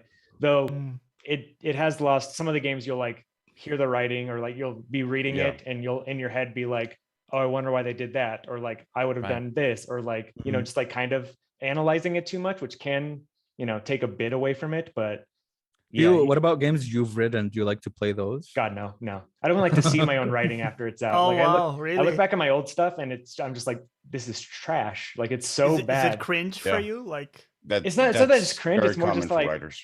Yeah, you see all the things that you wish you would have done differently or could have had the time to, or like it's good in a way because you look back, and if you look and see that your stuff is bad to you now, it means that you've become a better writer. If you look back at your old stuff and you're like, oh yeah, it's amazing. Always Odds are trash. you didn't Yeah. grow. it's So- funny because that's the same way in like like in the IT developer space. All Yes, of us, and when we music. look at our old code, we have the same react. Like, don't show me that. I don't want to see. Yep. Yeah. Yep. Reg I is just like, see the I just errors copy and my old flaws. code into my new code. I don't. No. No. No. You're No. not John Carmack in it with Facebook. You're full on. Dude, it's exactly what Charlie said. Like, if you see some older stuff, especially if you haven't actively worked on it for some time and you have to go back to fix something, you're like, dude, how did Oh, that the ever writability- happen? How did I You- do this? Why The it's taking- readability would be all over the place. It'd be hella unorganized, and like Yeah. you like use 10 lines of code that right now you can use like one for, and it's just like, dude, what the Yep. fuck was I doing? I think a lot of people who create just don't want to see their stuff. I mean, like, unless you're unless you're Yeah. Edward Norton, Yeah. who probably you watches want his to own like shit. smell in his your own underwear. farts. Yeah. Yeah. By the way, I like his stuff, but Yeah. I mean, I think he knows. Obviously, It's 'cause well known it's he an has a in-joke. personality. Yeah, he's got a bit of an ego, but it's like Johnny Depp was always saying that, where he's like he couldn't even remember some of the movies. he's Couldn't been in. watch his stuff, right? No, Like, he would there's never movies he legit couldn't remember. And people tease Gwyneth Paltrow for the Marvel movies because she's always like, I wasn't in Yeah. that. And they're like, no, you were. And she's like, listen, they were filming 7 movies, all mixing in. So Right. it's like that footage, I may not have known exactly. But I think a lot of people are just like, dude, creatives especially, it's like, I don't really want to see my own stuff. And if I do, I want to do it for a thought process to fix new stuff. I can respect it. You put it out in the world, you're done with it, Yeah. Yeah, you I spent get so much time on it already, right? Like you spent days and months and Yep. years on this Yes. sort of shit. And it's like, that's why I can't play it anymore. Cause like I saw the sausage was made, and also I've just spent so much of my life already working on whatever that it's like, I can't anymore. Like Yeah. I need to do something else. I can be very serious for what I'm working on, then not take it seriously afterwards. And so a lot of people get mad at me when I say like I just don't care, like about people fighting over reviews. Somebody be like, "Well, Karak says it's this, and IGN says this," and I'm like, "Listen, guys, I just don't really care. Like if you like it, you like it. If you don't, you don't." I've had people, reviewers, just be like, "How dare you? You must stand atop of the mountain," and I'm like, "Dude, why? Like why? It's done. You can't go back. It's done. It's out. It's done. There's nothing." You can be like, this is what I thought. This is what the other person thought. We're fucking done. I'm moving on to the next thing because what are we going to do? We just going to sit there? That's religion. Yeah. That's not me. That's not a game review. That's getting fucking weird at that point. At that point, you're just starting to get into you need to go out and touch grass. Phil Yarn says, Reg's bangs and Karak's beard. Plus. Oh That's yeah. a plus for the beard and the bangs. Now, what if it was all at the same time? That'd be too much sexy on one Wait, podcast. you need to do one of those Dragon Ball fusions. Oh, hell yeah. And like fuse. Let's do questions because wait a minute. We missed two things actually. We'll do updates, independent games, and then we'll do questions, and we'll let Jordan. Yeah, I'll go pretty fast. Okay. Rogue Legacy 2 got a bunch of quality of life improvements and game balancing. They also did a thing, thank fuck they did that, which is like a flick stick check. Because sometimes if you flick your joystick too much, it like if you go like back to center, it'll face your character to the opposite side, and you don't want him to do that. So they implemented a thing that will catch that, where they increased that zone for a little bit. Okay. Cool. Okay. Yeah, No Man's Sky got a bunch of bug fixes. Dead by Daylight got a bunch of bug fixes. EVE Online announced that you'll be able to transport in-game data directly into Excel, which was a huge deal for people. So yeah, Wow. because there's a bunch of spreadsheets and Oh, shit. I know. You know, fucking nerds. It is a Weird. spreadsheet, yeah. I love it. Yeah, Weird West 1.02 is live with new features, new content, and bug fixes. I talked about it a bit the other week, but you can now one-shot lethal stealth takedown, so you can use your melee weapon and actually just one-shot people with a stealth takedown rather than having to take them down and then killing them, which I always did. And then you can use blunt weapons for non-lethal, just whack them in the head. There's a new projectile aiming system. Now you can aim the actual projectiles you pick up in the world, because you couldn't do that before. Yeah, So if correct. you pick up Posse inventory UI overhaul, new travel encounters and new scenarios for existing locations. And now everyone that has a standard edition of Dying Light 1 will auto upgrade to enhanced edition, so you'll get the expansion and stuff. The Stanley Parable is getting a huge VR mod, which is like officially they're announcing it and Wow. showing it. Yeah. New Path of Exile League called Sentinel, and Northgard Sword and Solace, which is a new expansion for Northgard that I think released today. And they basically updated a bunch of multiplayer stuff. There's a new military path that you can go with, new tower and abilities, and reworks to existing clans, and more. Damn, a lot of games got updated. Stover, independent game. Well, sadly, I didn't really get the chance to play much of anything. So our indie game of the week is one I haven't really had the chance to play yet, but I will. I did play the first one. It's Rogue Legacy 2. Of course, the first Rogue Legacy was, along with Spelunky, one of the games that sort of opened the floodgates for the roguelite 2D games. Very good game back in the day. The sequel looks to be, I've watched people play it, I've read and watched reviews. It looks to be more the same, with a couple of really, really nice looking refinements, a lot more classes, a really interesting progression system that you can carry over from between runs, and a lot more biomes. Like the original game had like 4 biomes from what I remember, and this next one has a lot more, and it has, like, for classes, I think I read it has like 50 classes now, which That's is a lot. Wow. Yeah. Holy shit. And they all play very differently, which And is cool. so, and then you couple that with like the different personality traits you get for each new generation. Like there's a lot of variety there for every single run. Every single run is going to be different. And yeah, the controls, from what I hear, have been tightened a lot. So it feels a lot better to play. I felt the first one already felt pretty good. So really looking forward to that. It, like the first one, I really enjoyed. I expect I will really enjoy the second one. I recommend people take a look at it. It's about $20 or so. It's currently 20% off on Steam for the launch. So take a look at it, see if it takes your fancy. It looks really fun. And guys here have played it, so Super they can good. speak to more to it than I can. Yeah, it's shaping up to Absi be has one of my played it. top 5. Yeah, it's shaping up to be one of my top 5 roguelikes. For sure. Oh yeah, definitely. 2D fully. 2D. Yeah, fully 2D. Yeah, well, Platforming? you have your character is 3D. There's a lot of platforming sections and puzzle sections. Some of the platforming sections reminds me of Celeste in a way. Yeah. Yeah, right. Yeah, and it has Metroidvania elements where you go and you find like an upgrade, a permanent upgrade, and now you can go to like an area that you couldn't before. Right. Yeah, Like the air that's one of dash. the differences from what I gather, because the first one was completely open, like you go to any biome at any time, whereas this one sections them off with upgrades, like Metroid, where you need a specific like piece of equipment to get to that biome or whatnot. Yep. So this was So there's a sort of more linear progression in that way. this was early access and then full. Is that? Yeah, Okay, it's full yeah. release now. Yeah. Came out last week. Yeah. Yeah, I saw a bunch of people talking about it. You know, those games aren't necessarily always my thing. So is a bit like Dead Souls then? Is it? It's a bit like what's the other one? Dead, was it Dead Souls? It was called what was that roguelike? Hollow Knight? No, there was another Oh. roguelike that came out. It was like a 2D roguelike. Dead Cells. Oh. Dead Cells. It's a lot that like one's Dead great, Cells. yeah. Yeah. It's a lot like Dead Cells. Isn't that yeah. what But I way said? more variation because the classes and all the Yes. little like Way more the amount of variation. classes in this one blows me away. And I feel like harder. every time I play, it's like a new class. I got like And a chef. more A chef, oh, yeah. nice, nice. And, And more you can- and the platforming, bard. right?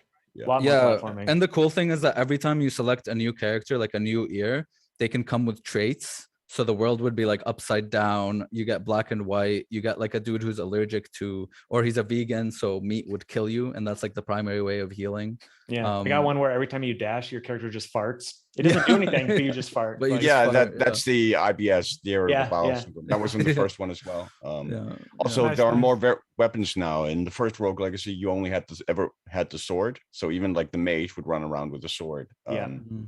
But you have yeah, a all the lot more classes play weapons now. so like, different. the chef Yeah. class that Jordan mentioned has like the pan as a weapon. And stuff. Oh yeah, like you'd go from swords to like, for example, the bard, where you have to send out musical notes, and the way to damage people is by bouncing on the musical notes. What? I haven't gotten that Um, one yet. That's Yeah, so cool. it's there's some crazy. I just got the shit, yeah. boxer, which is awesome because He's he's like awesome. he can like stay midair and just punch people a Yeah, you bunch, just and then punch, you use punch, your punch. ability to do like a big like. Can you attack. pick the It's so same good. class again when you die? It gives you does a it give choice of later? 3 each time that are which later taken you from can- your Yeah, database of of the ones you've classes. unlocked. Yeah, Yes, and you can unlock an upgrade that allows you to reroll them if you don't like what you see. Oh, gotcha. Yeah. Yeah. Mhm. Salt and There's a Sacrifice lot is coming of- out. That's sort of like that as well. There's a lot of big Yeah. games like that coming out. Yeah, I haven't checked it out. I'll look at it. I just don't think I'm not in the mood for it, but Yeah. I definitely like the idea of getting different classes, have a change in the world around you, which is why Yeah. I liked Void Bastards a little. Yes, it Mm. reminded me of Void Bastards. Yeah, that's like, what you had said was that, Yeah. and that got my attention because I Yeah, was a big actually. fan of Void Bastards, Mhm. how it changes. That's a pretty decent comparison. Yeah. And lastly, but not leastly, questions. Any Discord questions we got? We actually have no questions today, but are you ready, Karak, for Oh my An God, the existential. existential Yeah. Oh, Oh, my boy. weird Oh my Oh, God. space Okay, it can't be too quandary? weird. Okay, go for it. Yeah? Yeah. No, I'm ready for sure. Okay. So there's this idea of a von Neumann probe. It's like a space almost sci-fi, but it's technically possible kind of thing where you create a simple machine that can mine materials and 3D print a copy of itself, right? Mhm. And then the thinking is that it duplicates, and it all of a sudden the whole galaxy is filled with these machines. Right. But imagine that you had to seed the first machine with the consciousness of someone currently alive. You, Karak, and all the All of other us, people right. too. The all other of you people. can choose one person currently Alive. alive in the world, and that would seed those machines. So as a result, the whole galaxy would be teeming with machines that all have this That personality. one this- personality. All right. Well, that Yeah. removes Neil deGrasse Tyson. He's too egotistical. Oh, Could already be. I we love have him, enough but- with one. Peter Molyneux. Oh my God, Peter Wow. Molyneux turned it into a microtransaction. One. I feel like we need Bill Burr. Just a galaxy teeming with Bill Burr Don't ranting go to about Earth, shit. guys. Don't go to. Have you tried to drive to California and what you fucking can't do it? Yeah. One current living. Yeah. Amber Heard. I'm just kidding. Oh wow. It's very topical. Wow. Too. Too It's too. topical. No, it's too. What do you call it? Too fresh. It's too fresh in Too our mind. fresh. One. Everyone trying to cry. Sorry. I'm done. I mean, the one that keeps popping up to me, sadly, is no longer available because he passed away this year. So, but Oh, which one? What, who would it Desmond Tutu, because just his laughter, Oh, man. like is like one of the best sounds in the world, or was one of the best sounds in the world, like just complete abandon without any abandon.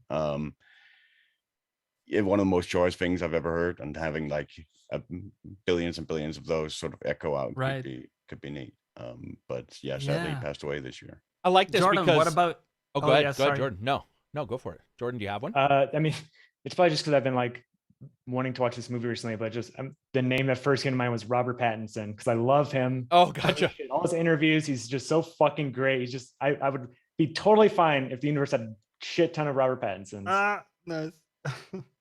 I don't even, man, because I would want somebody like, I mean, you could do Elon, but I think that's a go-to answer. That I think a big he would get shit done, wouldn't he? He would get shit He would done. find a way to. Well, is he might near just the other troll drones? himself. He'd Because he would troll meet all the other himself. drones Oh first. yeah, can you Yeah. imagine two Elons? I mean, maybe Yeah. somebody said Jeff Goldblum, Justin Bieber. I mean, Justin Bieber's a nice guy, dude. That's a hard question because I don't know any like other than like a Neil deGrasse. I mean, Mark or a couple of- Zuckerberg is already a robot, so Yeah, dude, I don't know. Effectively.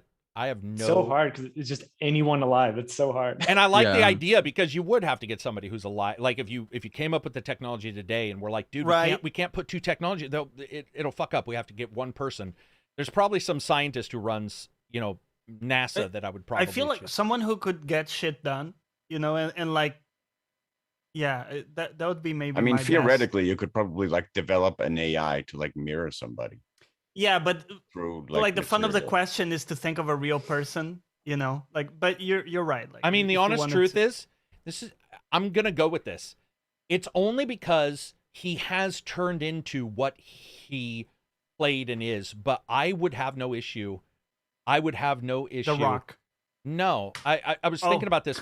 William Shatner. Man, I thought I read you. William Shatner. William Shatner. Because William Shatner wanted to go to space. Just He shit played posting to on space. Twitter. He got to go to space. He shit posts on Yes. Twitter, but he does have a fascination with the thing that caused us to be fascinated with that thing. If you're my age, where you did watch him in space and you watch, and I mean, looking at all these other people and stuff, he's the one that I would see. He's artistic, whether you like his rap or his music songs or Mia whatever. Khalifa Karak, all Yeah. caps. So- I actually Who's would that? be a porn star.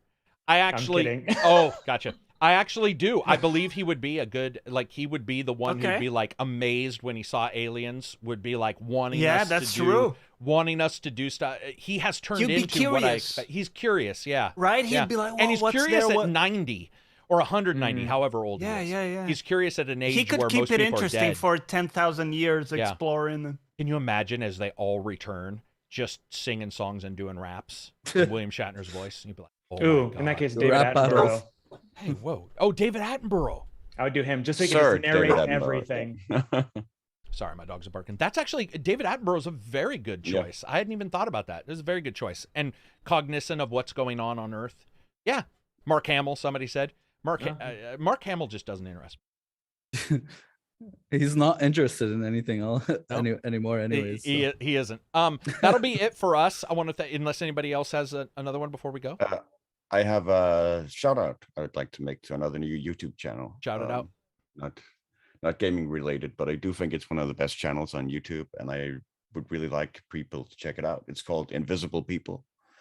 It's run by a former homeless American who has taken it upon himself to sort of travel the world and interview homeless people all over the world. I think sort I've of seen that. chronicle their stories essentially, and advocate homeless causes. So you get stories from everybody from a drug addict who's been on the street since he was 8 to millionaires who lost everything and ended up on the street. They're really, really compelling stories, and show you that any one of us could fall to homelessness at any point. Wow. But yeah, there definitely recommend people check it out. All right. It's really good. I will. content. That sounds interesting, man. I think I've seen his content before. It's really, really interesting. It's really cool. If everybody gets a chance, make sure to follow Jordan. He'll be not only in the description, Jordan Anomaly. Jordan Anomaly. There you go. Yeah. There we go. Okay. Jordan Anomaly. On Twitter, he'll be putting out some stuff soon as well. Well, not soon, but in games, you'll see him In the working future, games. yeah. In the future. But I want to say how much I appreciate you joining. and coming in. It's been a blast. It's been awesome. Yeah, no, this is awesome. We could do this for another 6 hours and that'd be good. Dude, it's not only that, but it's like those are 6 or 7 impressively fresh perspectives from a writer in games that we haven't talked about before, which does change a lot of my thought processes, which is always good. Sweet. Been fantastic. You guys, if you are listening, thank you for listening. If you're watching, thank you for watching. As you guys know, this will go up on iTunes and Spotify either later today or tomorrow, depending on how YouTube handles it. Thanks again to him. Thanks to you guys. Peace out and enjoy the rest of your weekend. Oh, wait. Bye. No, Take care, everyone. Johnny, are you streaming tomorrow? Yes, always. What are you going to stream? Some Final Fantasy 14. Final Fantasy 14, Johnny Plays Live. Peace out. Whoops, I almost hit end meeting. See? Not again. End stream. Boom.